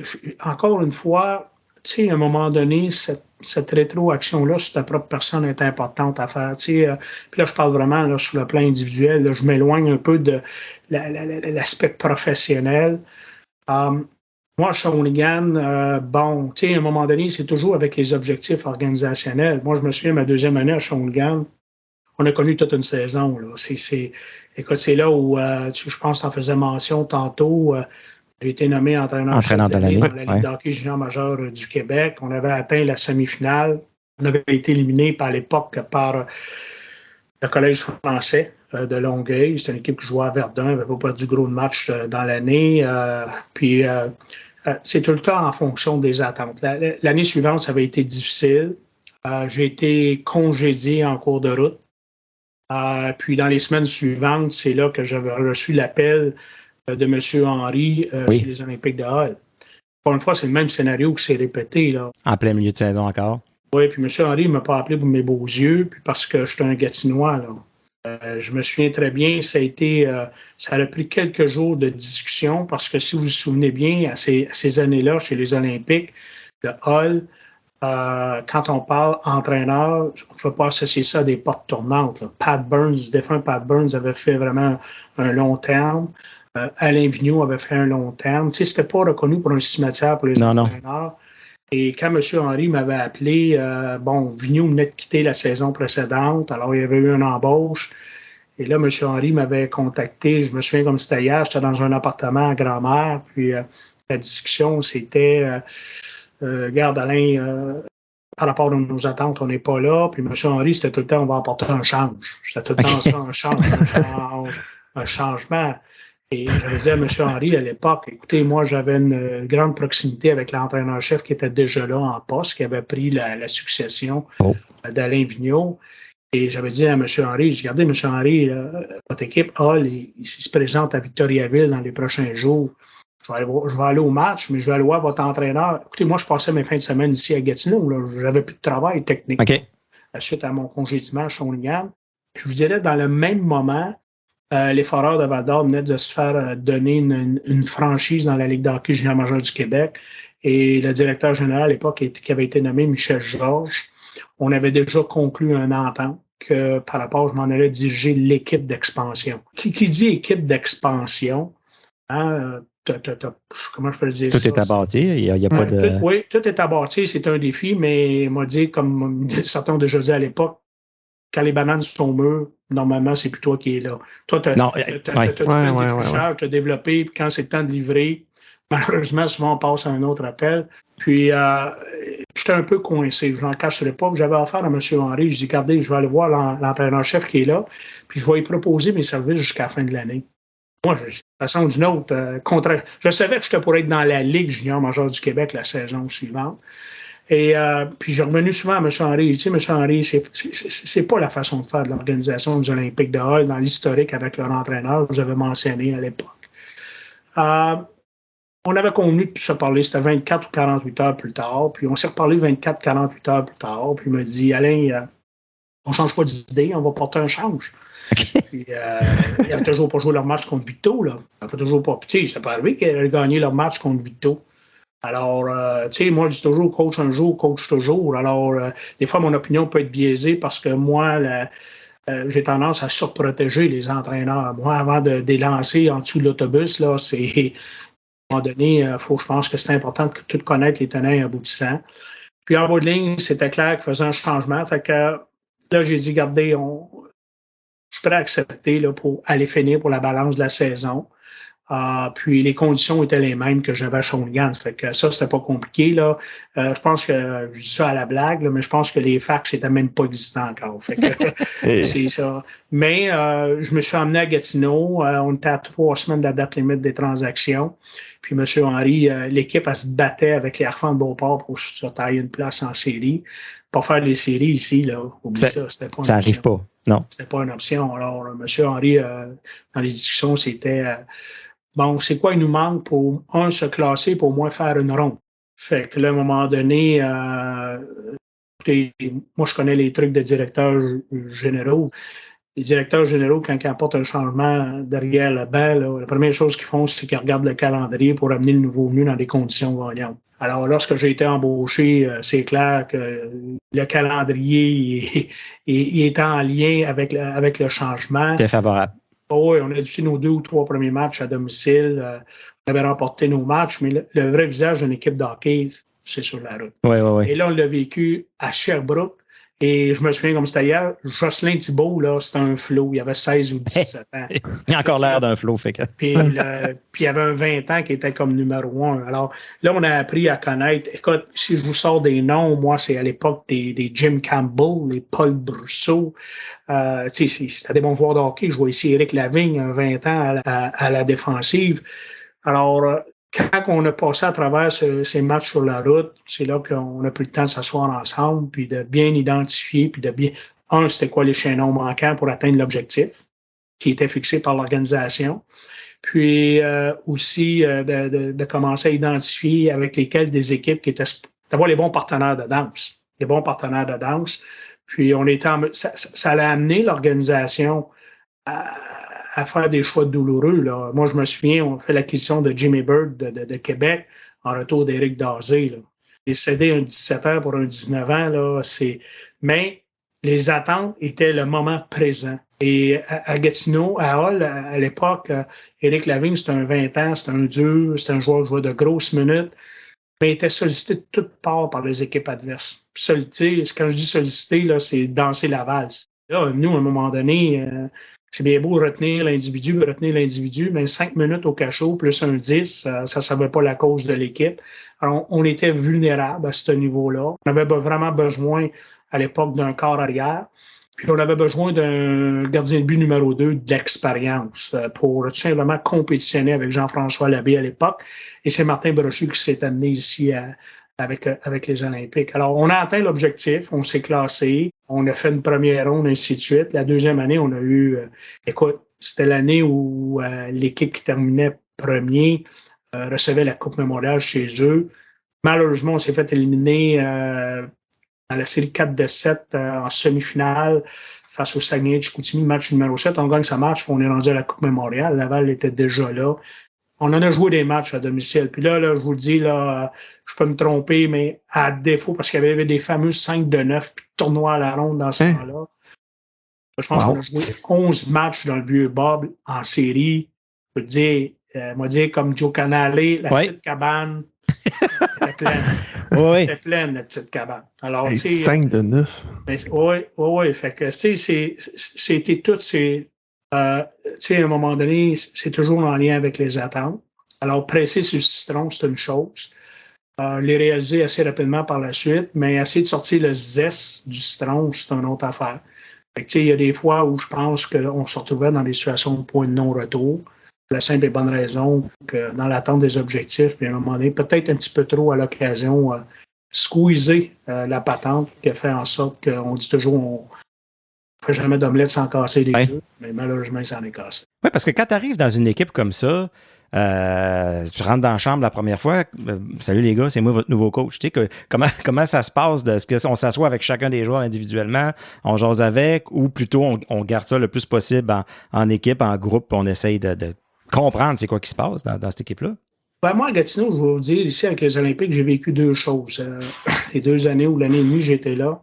La première, c'est qu'à mon arrivée, là, où j'ai été estomaqué, changement d'entraîneur, je me souviens plus, c'était en début de semaine, conférence de presse, une coupe de mots, bang, bang, bang, avec les joueurs. On va se revoir demain à l'entraînement. Ronde de bonheur, moi, excusez, là, c'est de nature, comment on pourrait dire ça, je suis d'ancienne mentalité, là, je suis un... Early bird. Un work addict, dire je compte pas les heures. Arrive tôt le matin, puis de toute façon que la vestiaire est aménagée ou les bureaux, ici au vieux Bob, bureau des entraîneurs. Par la suite, tu ouvres la porte, c'est où les joueurs se changent. Par la suite, les salles de lavage, puis après ça, le vestiaire. Puis là, il y a le matin, vers 11h, Serge Haché, qui est encore aujourd'hui avec les Olympiques de Hull. Là, à un moment donné, je le fais venir.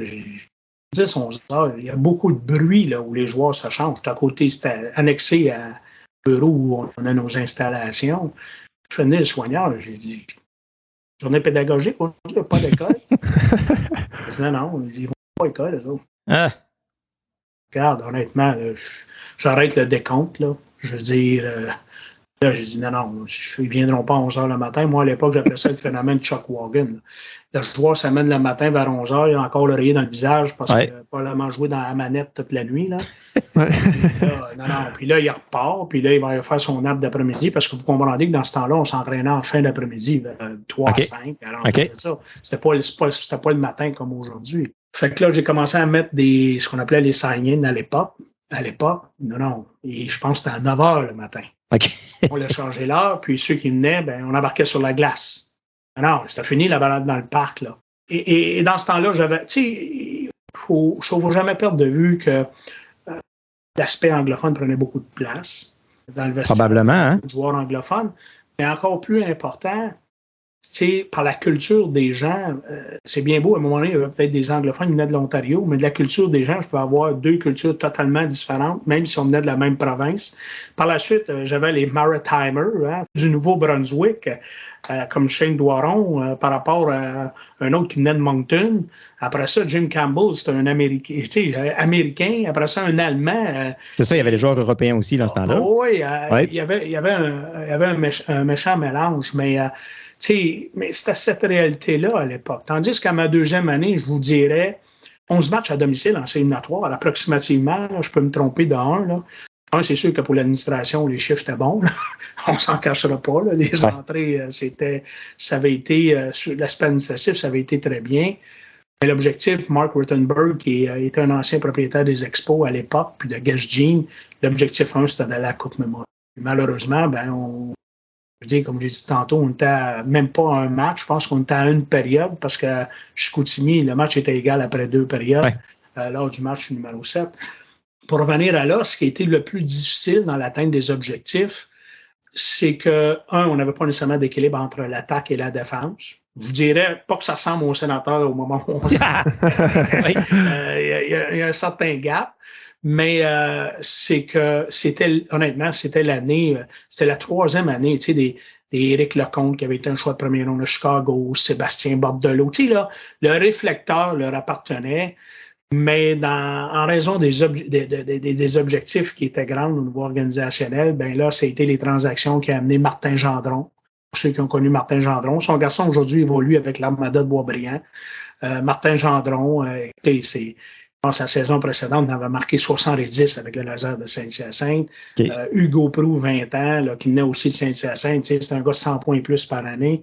Alors là, je vous dirais, là, on le vit avec les sénateurs. Et les sénateurs, c'est correct les acquisitions de Giroux et de DeBrincat, puis c'est correct les joueurs de hockey, mais l'exercice a été beaucoup plus profond pour que ces gens-là, à quelque part, là, viennent pas, qu'il y ait le sentiment qu'ils s'en viennent chausser les souliers de Brady Tkachuk et de Thomas Chabot. Je trouve que l'exercice a été bien fait. Tandis que moi, à l'époque, comme je vous disais tantôt, là, j'avais vraiment, là, au niveau du vestiaire, là, 2 mentalités qui allaient d'un extrême à l'autre. Fait que ça a été tout un défi, mais ça ne nous empêche pas qu'on avait connu tout de même un excellent parcours. Puis, de là est venue la transition, après ça, vers le hockey, plus, on parle de quoi? C'était avec l'Intrépide de Gatineau dans le Midget 3, c'est ça? Oui, puis dans le Midget 3, je vais vous faire ça assez simple. C'est à un moment donné, il y a une année, suite à la fin de l'association avec les Olympiques de Hull, est passée la remise en question. Moi, je vais toujours me souvenir d'un commentaire d'Alain Vigneault à l'époque. Coacher le hockey junior, coacher le hockey professionnel, t'es divorcé de la vie. C'est extrêmement difficile pour la famille aussi. On est ingrat, là. On est habité par la pensée individualiste. Dans cette année de transition-là, j'ai eu des opportunités. Je ne vous en cacherai pas. Je n'étais pas prêt à revenir. Moi, l'exercice n'était pas complété. n'étais pas allé au bout de ce que tu avais envie, là. Non, mais c'est que la première, c'est que les opportunités au niveau du hockey junior major. Alors ça, c'était clair. Écoutez, moi, je me souviens comme c'était hier, là, avec les Voltigeurs de Drummondville, centre du Québec, on tenait à moi, on m'a fait déplacer, tour repêchage, visiter la ville. On voulait que je descende au plancher au repêchage, puis je dis non, je descends pas, je reste dans les estrades. Tu sais, je me connais, là. Ça faisait courtiser, là. La passion et l'obsession, là, tu sais. Le job est à moi. Le directeur général demeure, lui, à Verdun. Puis c'était une assez bonne connaissance à moi à l'époque. Eux, là, après le repêchage, sont convaincus. J'embarque dans l'aventure. Puis, début de la semaine, j'ai pris la peine de l'appeler. Je lui ai demandé si je pouvais me déplacer pour le rencontrer chez eux à Verdun. C'est clair qu'à ce moment-là, c'était Michel Georges. Je pense que ses attentes, c'est que je m'en allais officialiser. Signé. Mais c'était trop quelqu'un, j'avais une certaine proximité avec. Je suis descendu à Verdun pour lui annoncer que je n'accepterais pas l'offre. Je n'accepterais pas l'offre. Je pense que ça avait déjà imposé beaucoup de sacrifices au niveau de la famille. Il ne faut jamais dire jamais, mais je pense que, le moment n'était pas opportun. Puis là, c'est là que ça m'a amené Jean-Philippe au programme sport-études. À un moment donné, on était à la recherche de quelqu'un qui pouvait prendre charge. J'avais 19 élèves athlètes à l'époque. Là. Alors, puis ça, là, c'était à l'époque, là, je dirais, mes premiers élèves athlètes, 19, c'était les Bruno Lemire de ce monde qui était capitaine ici là, pour l'équipe des athlètes. À ce jour, combien tu as d'élèves dans ton programme? Honnêtement, écoute, moi, là, à titre de gestionnaire présentement, que ce soit par à titre de mandataire ou de partenaire, on parle de 9 équipes sportives. On parle du collégial 3, midget 3, midget espoir, les équipes de la structure pour la forte majorité. Équipe scolaire, j'ai parlé de collégial, juvénile D1, concentration. On a un programme de hockey 101.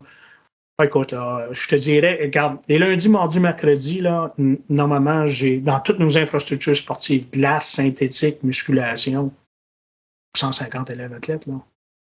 C'est beaucoup de monde. Ah oui, c'est rendu une institution ici à Gatineau. Là. Oui, puis tu sais, juste pour vous dire, c'est que quand je suis arrivé ici dans le dossier de l'Intrépide, en 19 élèves athlètes, écoutez, c'était la deuxième année de la franchise. Ça, c'était l'année, je crois, que Patrick Grandmaître jouait pour la formation. C'était leur deuxième année. Alors, leur première année, l'Intrépide avait connu beaucoup de succès avec les Daniel Brière de ce monde, puis avait été au championnat canadien. Et là, à un moment donné, tu sais, quand on dit c'est un peu travailler à l'envers. Je n'avais jamais dirigé Midget 3. Moi, le plus haut que j'avais dirigé, c'est Midget 3, puis je me trouve au junior major. OK? On revient au Midget 3. Au Midget 3, à la base, c'était lié au contractuel. Tu veux le job à temps plein, à la description de tâches, tu diriges l'équipe Midget 3. Ça, je l'ai fait pendant 3 ou 4 saisons. Puis toujours parce que tu es derrière le banc, c'est une drogue, c'est une obsession. Encore une fois, il y a des opportunités qui se sont présentées pour retourner au junior major, mais les gens étaient corrects. Ils m'appelaient, c'était des appels de courtoisie. Là. On dit, regarde, allez, on t'appelle, on connaît la réponse, mais qu'en cas où ta situation aurait changé. Des fois, ta situation familiale, tes situations personnelles. Mais non, puis moi, je vous dis, sport-études, je vous dirais, ça fait, écoutez, depuis 96. Là, fait que ça fait beaucoup d'années. C'est là où je vous mentionnais tantôt, excusez l'expression, off-mic, c'était de vous mentionner, moi, ça a nourri ma passion, l'enseignement. Alors, l'aspect enseignement, j'ai pu, encore plus m'améliorer là-dedans parce que, programme sport-études, on n'est pas dans les concentrations, on n'est pas des entraîneurs, on est des instructeurs. Il y a toute une différence entre les deux, on est là pour instruire, puis... Écoutez, encore une fois, là, j'embarque sur la glace, je vous dis 3-4 fois par semaine. OK, c'est ça que je me demandais, si tu étais encore sur la glace, impliqué vraiment avec les jeunes. Surtout avec mes plus vieux, là, j'en cache pas, 14 ans, parce que 14-15 ans, c'est des âges critiques au niveau de l'identification du talent. Mais puis honnêtement, j'en cache pas aussi. Là, ça fait longtemps que je suis dans un rôle de gestionnaire, d'administrateur. Là, juste le fait de sortir de mon bureau. Là, c'est ça, clairement, oui. Un grand bien. Oh oui, enlève les souliers, mets les patins, puis respire le bonheur de la Zamboni. Alain, donc ça fait plus de 20 ans que tu es analyste pour le hockey des Sénateurs d'Ottawa. Tu as collaboré entre autres avec Michel Langevin, JP Bertrand, qu'on a eu sur notre podcast. On voulait connaître un peu, pour tous ces matchs-là, c'est quoi ta préparation personnelle? Ça ressemble à quoi le plan de match là, pour arriver à un match pour Alain Sancartier? En tout cas, la première chose que je peux vous dire, là, dans la première année que j'ai commencé, là, j'ai été horrible. Puis, pas je m'écoute. Non, honnêtement, c'est... On n'a plus les cassettes, de toute façon. Peut-être dans le bêta, mais encore une fois, on a lancé des avis de recherche. Là. Mais regardez, c'est une opportunité qui s'est présentée pour une saison au midget 3A. À un moment donné, on m'a juste demandé... à l'époque, c'était Michel Langevin et Renaud Lavoie, l'analyste. OK. Ah, tu vrai, Renaud Lavoie? OK, on ne savait pas ça. Renaud, ici, là, écoute, je me souviens, à l'époque, je pense que c'était encore CJRC. 1150 AM, ouais. Je fais des sports. OK. Puis, et aussi, il travaillait aux côtés de Michel Langevin. Michel qui était à la description, qui est un de mes anciens protégés en passant, que j'ai coaché Midget 2A. Ah, c'est vrai?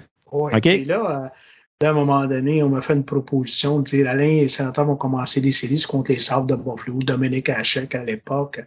Tenterais-tu de venir, puis tu sais, entre les périodes, amener ton petit grain de sel? J'ai pas de problème. Ça a duré le temps des roses en passant, là, parce que Ottawa s'est fait battre en 4 matchs, puis Ottawa a marqué 5 buts en 4 matchs total. Fait que Michel, c'est pas esclaffé trop souvent et le but, là. Non, puis je vais vous dire, moi, l'expérience a été de courte durée. Mais dans les jours suivants, Renaud Lavoie avait pris la décision de retourner dans la région de Montréal. Puis Marc Delhomme, à l'époque, était à la recherche d'un analyste au hockey des Sénateurs. Alors, c'est là que ça a commencé. Mais tu sais, pour répondre à ta question, Jean-Philippe, ce que je vais te mentionner, ça a sa qualité de ses défauts, les défauts de ses qualités, perfectionniste dans l'âme. Quand on parle de préparation de match, puis ainsi de suite. Puis aussi développer les trucs du métier. Là. Écoutez, moi, je ne suis pas journaliste de profession, là. Ça n'empêche pas qu'à un moment donné, j'ai été dans l'écriture qui est très demandante en passant. Pour moi, elle l'était beaucoup. C'est, être, comment on pourrait dire ça, d'une certaine façon, columniste au journal Le Droit. Alors, amener des critiques, positives ou négatives, susciter des réactions, des opinions. Je l'ai fait à RDS, je l'ai fait à d'autres endroits. Mais au niveau des médias électroniques, je pense que je les ai toutes faites au moment où on se parle. Tu sais, à titre de collaborateur, là, à l'époque du 110%, là, présentement, c'est le 5 à 7 à RDS. Mais moi, je suis quelqu'un qui a tendance à être trop préparé que passé. Alors, tu sais, moi, un match, là, ça finit jamais dans ma tête. Honnêtement, ça finit jamais dans ma tête. Mais si tu me parles d'une journée de match, une préparation, tu sais, pour... Puis, c'est important de comprendre le type de préparation parce que la télé puis la radio, j'apprends rien, c'est totalement différent. Là. Moi, j'avais peut-être trop tendance à un moment donné, au début, à titre d'analyste, d'amener des points de vue. Même si les gens voyaient le match, mais dans le fond, les gens ne voient pas le match, c'est des aveugles. Ils écoutent le match. Il faut leur faire voir le match, ouais. Il faut que je leur donne la chance d'imager ce qui se passe sur la glace. Tandis qu'à la télé, à un moment donné, tu peux parler de ce qui se passe à l'extérieur du 85/200. Les gens le voient ce qui se passe sur la glace. Alors, là, à un moment donné, on m'a fait réaliser assez tôt, dire, Alain, 95% de l'auditoire, là, c'est pas tous des gens qui allument leur télé, baissent le son, puis allument la radio, puis un décalage de 10 secondes. Ouais. C'était de dire, tu parles avec des gens qui sont dans leur auto. Il faut que tu les aides visuellement à voir les situations. Puis, honnêtement, je suis confortable dans les deux parce que, tu sais, entraîneur un jour, entraîneur toujours, l'analytique, pour moi, analyser comment le jeu se déroule, pour moi, c'est un exercice assez facile, mais, encore une fois, la forte majorité de tes auditeurs, c'est pas des puristes, là. C'est monsieur et madame tout le monde. C'est des casual fans, comme on dit. Tu sais, tu vas avoir des purs et durs, mais la grosse majorité, ça va être des gens qui... Ah, moi, c'est combien la game, là? Ils mettent ça, là. Mais tu sais, l'aiguillage, puis on ramène ça à D1, à D2, là. non. Fait que, tu sais, c'est pour ça que je vous disais tantôt, tu sais, il y a un moment, il faut que tu t'adaptes, tu t'ajustes. Fait que moi, c'est ça que j'ai réussi à faire avec le temps. Puis, tu sais, des fois, on va dire... Pour répondre, Jean-Philippe, tu sais, moi, préparer un match, ça peut me prendre 3 heures avant, là, dans la journée même. Tu sais, mais je suis assez dans l'actualité sportive qu'à un moment donné, d'après moi, c'est pas mal plus d'heures que ça, mais c'est parce que j'écoute, tu sais, je lis puis j'écoute partout. Ça se fait tout seul, ouais. Partout. Fait que là, tu sais... C'est plus une mise à jour de ce qui se passe cette journée-là. Puis t'arrives-tu de bonne heure? Si c'est un match à la maison, vous êtes là-bas, sur place. Ouais. Tu ne dois pas arriver là à 5 heures le soir. Ben, tu veux que je sois franc, là? Oui. Hein? Comment on pourrait dire ça? Tu veux-tu la vérité ou tu veux démontrer? Le trafic de l'heure du midi est moins... Non. J'arrive assez tôt à cause du facteur distance, circulation. C'est ça. Ça, je me fais... Moi, là, je le sais très, très bien, là, que si je suis pas sur la promenade, le parcours, je pense qu'on appelle, là, vers 3h45 pour un match à 7h30, je nage en auto. Okay. J'aime mieux arriver plus tôt, puis souvent, je vais faire, si je suis déjà prêt, je vais faire du... Tu sais, aujourd'hui, je vous l'ai dit, l'informatique. J'amène mon travail de bureau, je fais du travail de bureau, puis, excusez l'expression, on sniffe un peu ce qui se passe à l'arrière. Ouais, as-tu un peu un accès minimum aux joueurs, aux autres journalistes, quand même, hein? Oui, mais question de ne pas perdre... Tu sais, moi, on ne veut pas perdre notre objectivité. Puis, je l'ai mentionné tantôt, moi, entraîneur un jour, entraîneur toujours. C'est pas correct de le dire de même, mais je vais le dire de même. Moi, les joueurs, ça ne m'interpelle pas. OK. Non, mais les joueurs ne m'interpellent pas. Un, ce qui me fascine, c'est le côté du coaching. OK? Puis deux, me lier des fois. Puis écoute, j'en ai des anciens qui ont joué ici. Là. Moi, dans mon programme sport-études, là, Corey Crawford est à Chicago. On a eu ça ici dans notre environnement, mais Jean-Gabriel Pajot, Derek Brassard, Alexandre Picard, écoute, là. Mais c'était juste une question, des fois, de ne pas les placer dans une situation embarrassante. Puis la trop grande proximité, des fois, aurait pu m'empêcher d'avoir une certaine objectivité. Moi, là, puis le langage des entraîneurs, là, je le connais. Fait que c'est pas ce qu'ils disent, c'est dans le non-dit. Fait que moi, Gérard Gagnon, à l'époque, était un très bon technicien et un bon tacticien. Là. Lui, c'était souvent par les approches au porteur, le chasseur, le surveillant rapproché, le surveillant éloigné. Moi, je suis plus le surveillant éloigné. Fait que quand la meute de journalistes est tout après un ou deux, là, ben, souvent, quand tu es à distance, là, c'est là qu'il faut que tu aies le balayage visuel parce que c'est là qu'il se passe des choses. C'est tout. Fait que j'ai pas vraiment cette proximité-là avec les joueurs. Puis, tu sais, tu parles de entraîneur un jour, entraîneur toujours. Puis, c'est de quoi qu'on remarque dans ta façon de t'exprimer, puis dans ton analyse. Puis, parce que souvent, on va entendre, tu vas, au lieu de nommer l'autre équipe, tu vas parler de la formation de Martin Saint-Louis, la formation de DJ Smith. Fait qu'on voit le côté des formations professionnelles, puis le respect de l'entraîneur. Oui, puis honnêtement, puis l'autre chose qu'à un moment donné, j'ai appris, mais là aussi, c'est un peu en lien avec la couverture de l'équipe que tu fais. Là. À un moment donné, il faut que tu saches tracer la ligne. Hein, puis, tu sais, à un moment donné, il y a une certaine prudence qui est de mise. Puis tu veux toujours essayer d'éviter de ne pas être objectif. Là. Mais tu sais, écoutez, là, en 24 années, là, je ne compte pas le nombre de matchs. Là, je pense que tantôt, il va être rendu dans le 2000 et plus. Là. Puis je ne m'attends pas à avoir une montre en argent. Là. Mais j'ai appris avec le temps, c'est un long marathon de 82 matchs. Là. C'est pas vrai que tu vas connaître 82 games. Puis il y a des soirs dans un 3-4, puis l'équipe n'a pas disputé de match la veille, ton équipe va être tout croche. Puis elle a perdu 3 en game. Au lieu de parler de l'équipe que tu es à la couverture qui est tout croche, on commence à valoriser l'autre équipe peut-être qui fait de bonnes choses. Aussi, ben oui. Oui. Ben oui. Fait que, tu sais, c'est un peu une façon de détourner, là, mais il faut savoir faire la part, la part des choses aussi là, à ce niveau-là. Et je pourrais juste vous dire pour compléter à ce niveau-là, c'est que la collaboration, on a un exemple dans l'émission dans le vestiaire avec Nicolas 2 fois par semaine. Là, je m'en vais dans une direction qui est totalement différente. Là, je ne suis plus dans la couverture du match. Là. Vous comprenez, là? Oui. Là, à un moment donné, comme je dis souvent à des gens, comment tu appelles ça un chat en français? C'est un chat. Non, mais tu sais, je veux dire, tu peux pas être brouillon, là. Tu peux faire attention dans tes choix de mots. Si tes joueurs ont été tout croche, il a été tout croche, là. Comme s'il a été très bon. Il a été très bon. Tu sais, comme Pinto a été très bon lors du dernier match pour un joueur qui a joué seulement 5 matchs la saison dernière.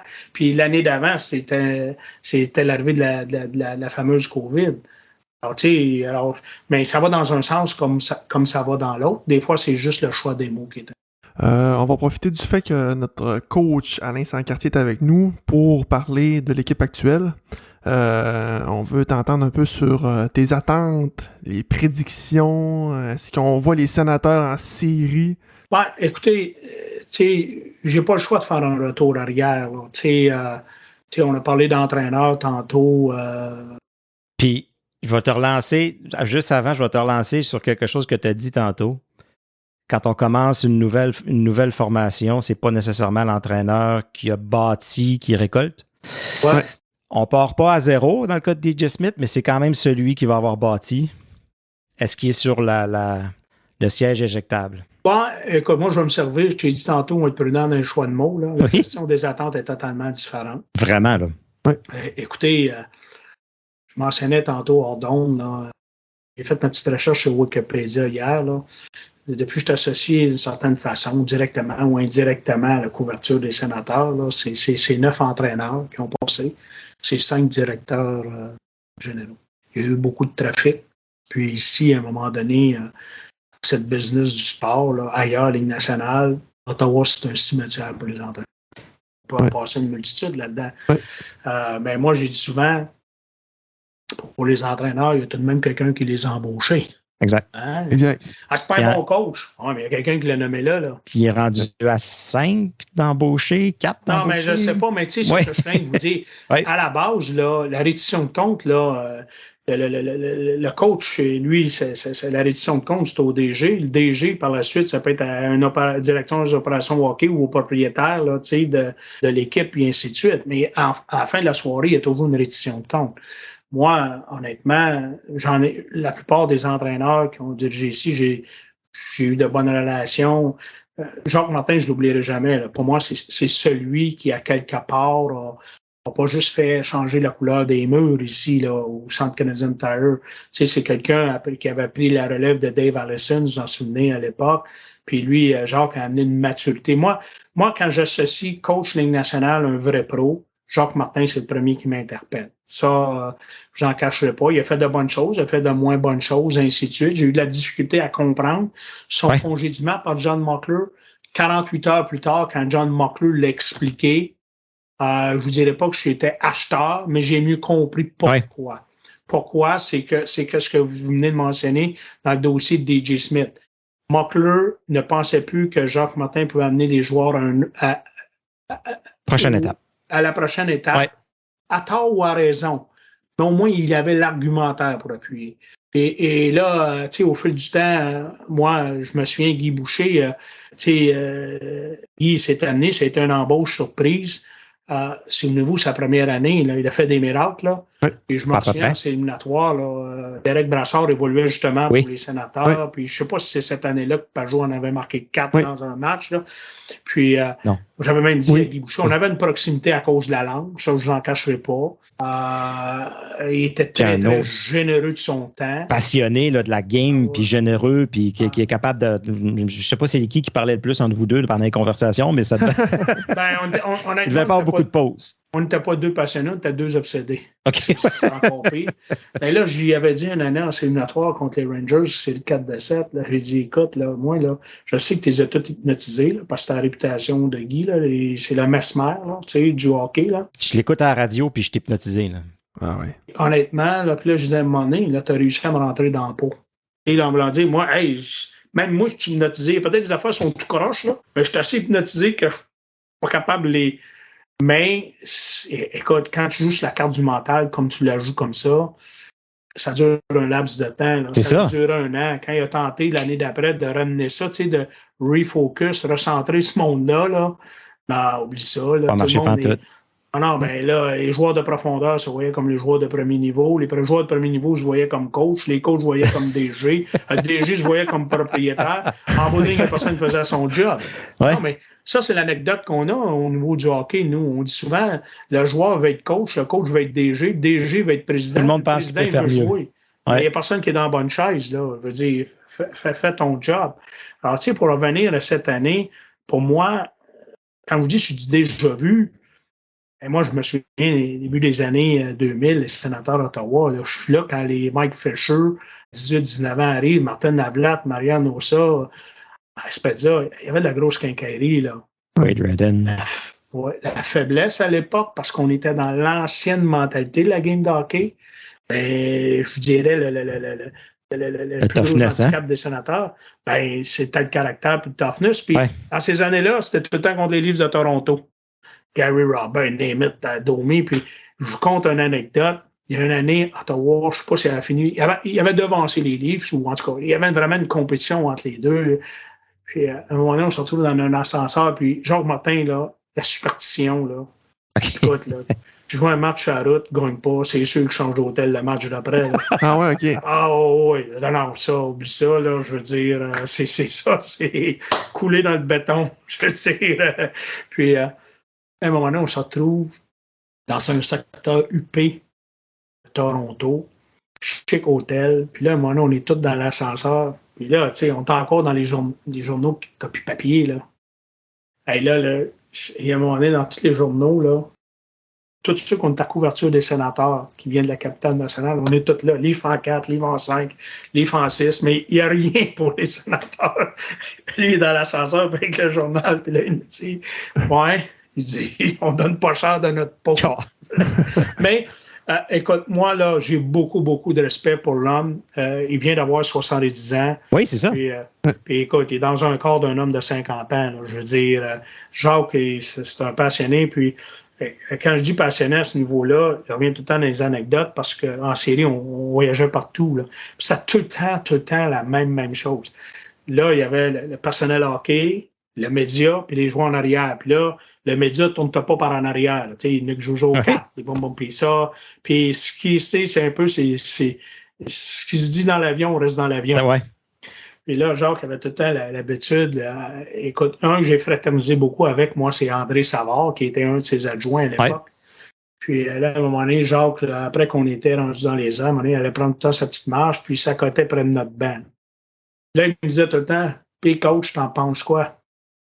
Quoi? Tu penses quoi de la game? Mais je disais la même chose, j'ai dit tantôt, c'est la vérité ou des menteries? Non, la vérité. Là, je pense que lui, à soir, ça a été. Je suis pas d'accord. Ouais, OK. Je te demande pas si j'ai raison ou pas raison. Tu sais, moi, après ça, prendre la température de l'eau. Mais écoute, moi, je lui ai souhaité la bonne fête il y a quelques jours. Je l'ai dit tantôt, j'ai été à Saint-Pascal-Bellon lorsqu'il a gagné la Coupe Stanley avec les Pingouins. Écoute, pour moi, ça a été, puis ça l'est toujours. Pour moi, là, quand Jacques Martin égale professionnel sur toute la ligne. Guy Boucher, j'ai apprécié. Par contre, je savais comment ça s'avait passé à Tampa Bay. Alors, est-ce que j'ai été surpris à Ottawa? La réponse est non. Ça n'enlève rien à ses qualités d'entraîneur. Mais là, aujourd'hui, on l'entend partout. La responsabilité d'un entraîneur, c'est de maximiser le potentiel des joueurs qu'il a sous la main. Puis, DJ Smith l'a pas eu facile dans les dernières années. Là, les attentes viennent de changer. Alors, moi, je m'attends à voir un entraîneur différent. Quand je dis différent, ça va être par des actions. Parce que lui, là, je vous le dis, je vous le répète, là, il y a beaucoup de joueurs qui peuvent produire offensivement. Et moi, je dis souvent, c'est pas mal plus difficile à diriger des équipes qui ont des attentes que contrairement à des équipes qui n'ont pas nécessairement d'attentes. Alors là, la reddition de compte va venir rapidement. Ce que je déplore un peu, par contre, c'est qu'on a déjà commencé là, dans le média. Advenant un coup dur. Hein? Si tu Bob Hartley, si tu Claude Julien, si tu Alain Vigneault, si tu Barry Trotz. Si on commence 2 victoires, 15 défaites comme les 2 dernières années, qu'est-ce qu'on fait? C'est pour ça que la nouvelle d'aujourd'hui est importante, là, la blessure de Talbot, parce que à défaut de me tromper, les Sénateurs vont disputer 8 de leurs 12 premiers matchs approximativement à domicile. Et il y a toujours l'épée du Damoclès sur la tête en raison des 2 dernières années avec vraiment de mauvais débuts de saison qui a fait en sorte qu'on ait créé un sérieux écart. Déjà là, on s'est placé dans une situation des plus vulnérables. Écoute, moi, je souhaite la meilleure des chances. Je pense qu'il y a une bonne équipe sous la main, il y a du talent offensif. C'est mince en défensive. Quand je dis c'est mince, là, messieurs, c'est pas parce que le groupe des 6, au moment où on se parle, ne peut pas faire un certain job. Mais les Sénateurs sont vulnérables si Chabot ou Arton Zub. Une blessure. Une blessure, 2 blessures. Puis il y en a toutes les années. Oui, puis là, on va se retrouver, beaucoup de défenseurs vont se retrouver dans la mauvaise chaise. Alors, moi, c'est une des raisons que je m'attends avant l'ouverture de la saison, on va bouger. Ah oui? On est dans une étape où on peut offrir chez les sénateurs pour aller chercher le type de défenseur recherché. Par contre, les défenseurs représentent une rareté. Alors, il faut que tu payes le 4 pièces de 25 sous pour le dollar pour un défenseur. Ça marche pas. Ça existe pas. C'est pour ça que les gens disent Shane Pinto, non, on ne peut pas donner ça. Ridley Gregg, non, on ne peut pas donner ça. Ben là, à un moment donné, il faut donner, là. Il faut donner. Alors ça, c'est vraiment un dossier à suivre. Puis, je vous dirais que c'est sûr que la situation de Talbot, aujourd'hui, elle interpelle. Par contre, notre première réaction, le plus certain à l'interne, on l'a fait quand on a eu l'annonce 5 à 7 semaines. On a tout de suite regardé le calendrier. Jusqu'à fin octobre, début novembre, on n'a pas de programme double. Deux soirs. Là. Mais ça, c'est à condition que Forsberg fait le travail. Là. Oui, exactement. C'est ça. Là. S'il fait le travail, je vais juste vous dire, le calendrier est un petit peu moins vicieux. Mais, et aussi, c'est, je pense, la raison pourquoi ils ont réclamé au ballottage aujourd'hui un gardien de but potentiellement à la Ligue nationale, au lieu de dire on va être dans un laboratoire, puis on va en donner à Saugaard, puis Mandelise, puis ces choses-là. On n'est plus là. À Ottawa, on n'est plus là. Pas avec le buzz qu'on a vécu samedi passé. Là. On essaie de réactiver une clientèle qui s'est dit, vous avez parlé de la patience, on était tannés, quand vous serez meilleur, on se déplacera. Maintenant, show Ils sont là. Show it, puis je pense que c'est ça que va faire les signatures de Debrincat puis de Giroux, parce que on le sait que le hockey de la Ligue nationale, à base, c'est un événement, il y a un client payeur, le contexte inflationniste qu'on vit aujourd'hui, le dollar loisir est moindre, les gens veulent rester ils ne veulent pas voir Céline qui fait du lip-sync. Là. Non. Fait que là, on ne veut pas des gars qui font semblant de travailler, mais des gens qui vont donner un spectacle puis qui aussi vont avoir une présence de résultats. Écoute, Alain, en terminant, nous, à la brigade, à chaque entrevue, on essaie de faire une petite séance de tir de barrage. C'est des petites questions en rafale. Donc, tu réponds au plus ouvertement possible. C'est de tout et de rien. C'est de n'importe quel sujet. Donc, je vais commencer ainsi. Les vacances pour aller sans quartier, ça ressemble à quoi? Des vraies vacances. On parle de... On décroche, là. On décroche. 0 comme Wallet. Ben non, mais vous m'avez demandé d'être sincère, je suis très transparent. Je dis, ça c'est 0 vacances. Wade Redden ou Zdeno Chara? Chara. Chara. J'ai compris le pourquoi du bouge en passant. OK? La seule chose que je déplore à l'époque, parce que souvenez-vous, c'est à l'époque de John Mockler, le Canadian Boy. Là. OK, puis c'est rien de personnel envers Wade Redden, tout ça. Moi, le gars de hockey qui vous dit, sur une projection, là, c'était clair qu'il y avait beaucoup de place à amélioration encore dans le dossier de Zdeno Chara, contrairement à Wade Redden. Wade Redden, qu'est-ce qu'il offrait à ce moment-là? C'est que c'était pour avoir pour l'année d'après, puis l'année d'après, puis l'année d'après. Puis la partie de l'échange de Marian Hossa, qui a été signé puis échangé après, puis ça a fait de la pépine à Chara. Mais moi, j'ai pas aimé. Je vais vous dire ce que j'ai pas aimé de cette transaction-là, puis tu l'as bien résumé, Pascal. On s'en allait en arbitrage dans le dossier de Marian Hossa. Avant juste de traverser la salle d'audience, on s'était entendu. Après ça. Il n'y avait pas de clause de non-échange. C'est ça, flip-flop. Dans le fond, on l'a signé pour le mieux l'échanger. Je ne sais pas jusqu'à quel point ça a joué dans Chara qui s'est dit. En tout cas, on ne saura jamais. Mais je peux vous dire une affaire. Ça a été tout un gentleman. Ça, c'est un. Puis, c'est sûr que ça a amené sur du court terme. Là, je pense qu'on les appelait la pizza line à Ottawa. Oui. Oui. Non, mais on avait la pizza line, mais après ça, c'était pas mal plus difficile. Là. Moi, pour vous dire, c'est qu'au bout de la ligne, j'ai pas aimé la façon que ça s'est fait. Ça empêchait pas l'échange, là, mais j'ai pas aimé la façon que ça a été fait. Effectivement, ça a été un drôle de coup. Oui, exactement. Business sur toute la ligne. La mascotte Holly ou ben Spartacat? Non, mais là, tout je me fasse lancer des tomates par Holly. Je suis tout le temps au centre slush popé. Alors, je m'aventurerai pas sur ce terrain-là, mais par contre, je suis obligé de vous dire, j'ai parlé de l'aspect événementiel. Là. Il ne faut pas banaliser le rôle qu'ils ont à jouer près des enfants. Oui, c'est vrai. Ça, c'est important. C'est tout le temps winner. Définitivement. C'est très, très important. Même nous autres, on est contents de les voir, les oui. mascottes. Même nous autres, on se prend des photos avec eux autres. Mais des fois, il y en a des dangereux là-dedans. Hein? Tu ne regardes pas dans l'angle mort, puis à un moment donné, tu lances un t-shirt sur le bord d'une oreille. Là. Faut t'y watch des fois. Et en terminant, le froid est arrivé. Une fondue ou une raclette? Fondue puis une raclette. Honnêtement, je ne suis pas attiré par... Ni l'un ni l'autre. Non. Mais par contre, ce que je peux vous dire, tu sais, on a parlé tout à l'heure, tantôt, de la technologie. Là. Je veux dire, tu peux regarder quand la machine va partir. Là, je veux dire, tu peux regarder un nombre illimité de matchs. Moi, le nombre de matchs de hockey que je regarde d'une année, là, à tous les niveaux, là, que je sois en présentiel ou actuellement là, sur l'ordinateur, je les compte pas. Là. Mais tu me parles fondue ou raclette. Moi, il n'y a rien de mieux que le verre de vin, la baguette de pain, puis les pâtés, puis vraiment. Moi, il y a des soirs, là, je demande, parce que c'est pas mon travail premier là, de la couverture du hockey professionnel. Alors, vous comprendrez, un gros job à temps plein. Puis pour moi, aller faire du hockey Ligue nationale, c'est libérateur. Honnêtement, c'est même pas un job. Mais tu sais, des fois, je vais être squeezé. Puis là, le soir, là, je vais arriver le vendredi, voir un match au Midget 3, voir un match au junior majeur. Je me dis, un peu de chaleur dans la maison, écoute ça sur le gros écran, et 2 pieds sur le pouf avec ma conjointe.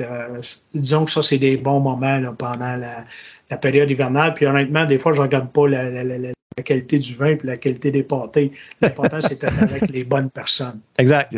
C'est ça la clé de la réussite. Puis, donc, c'est beaucoup plus cette tendance.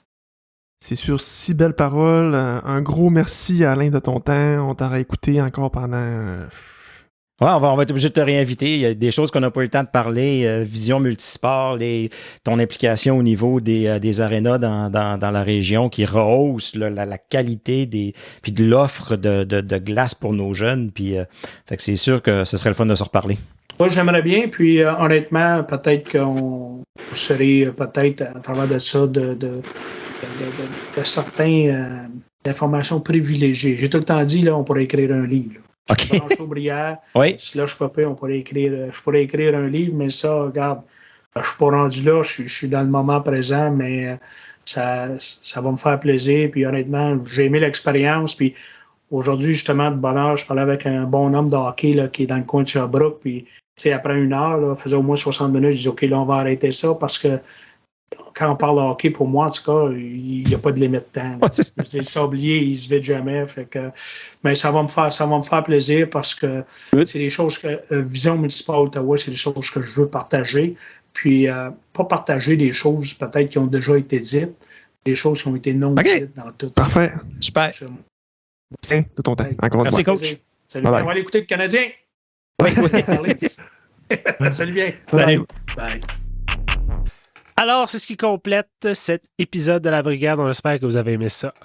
On vous rappelle que tous les matchs de la saison régulière des Sens sont disponibles sur les ondes du 94,5 Unique FM avec Nicolas Saint-Pierre à la description et le coach Alain Sancartier à l'analyse.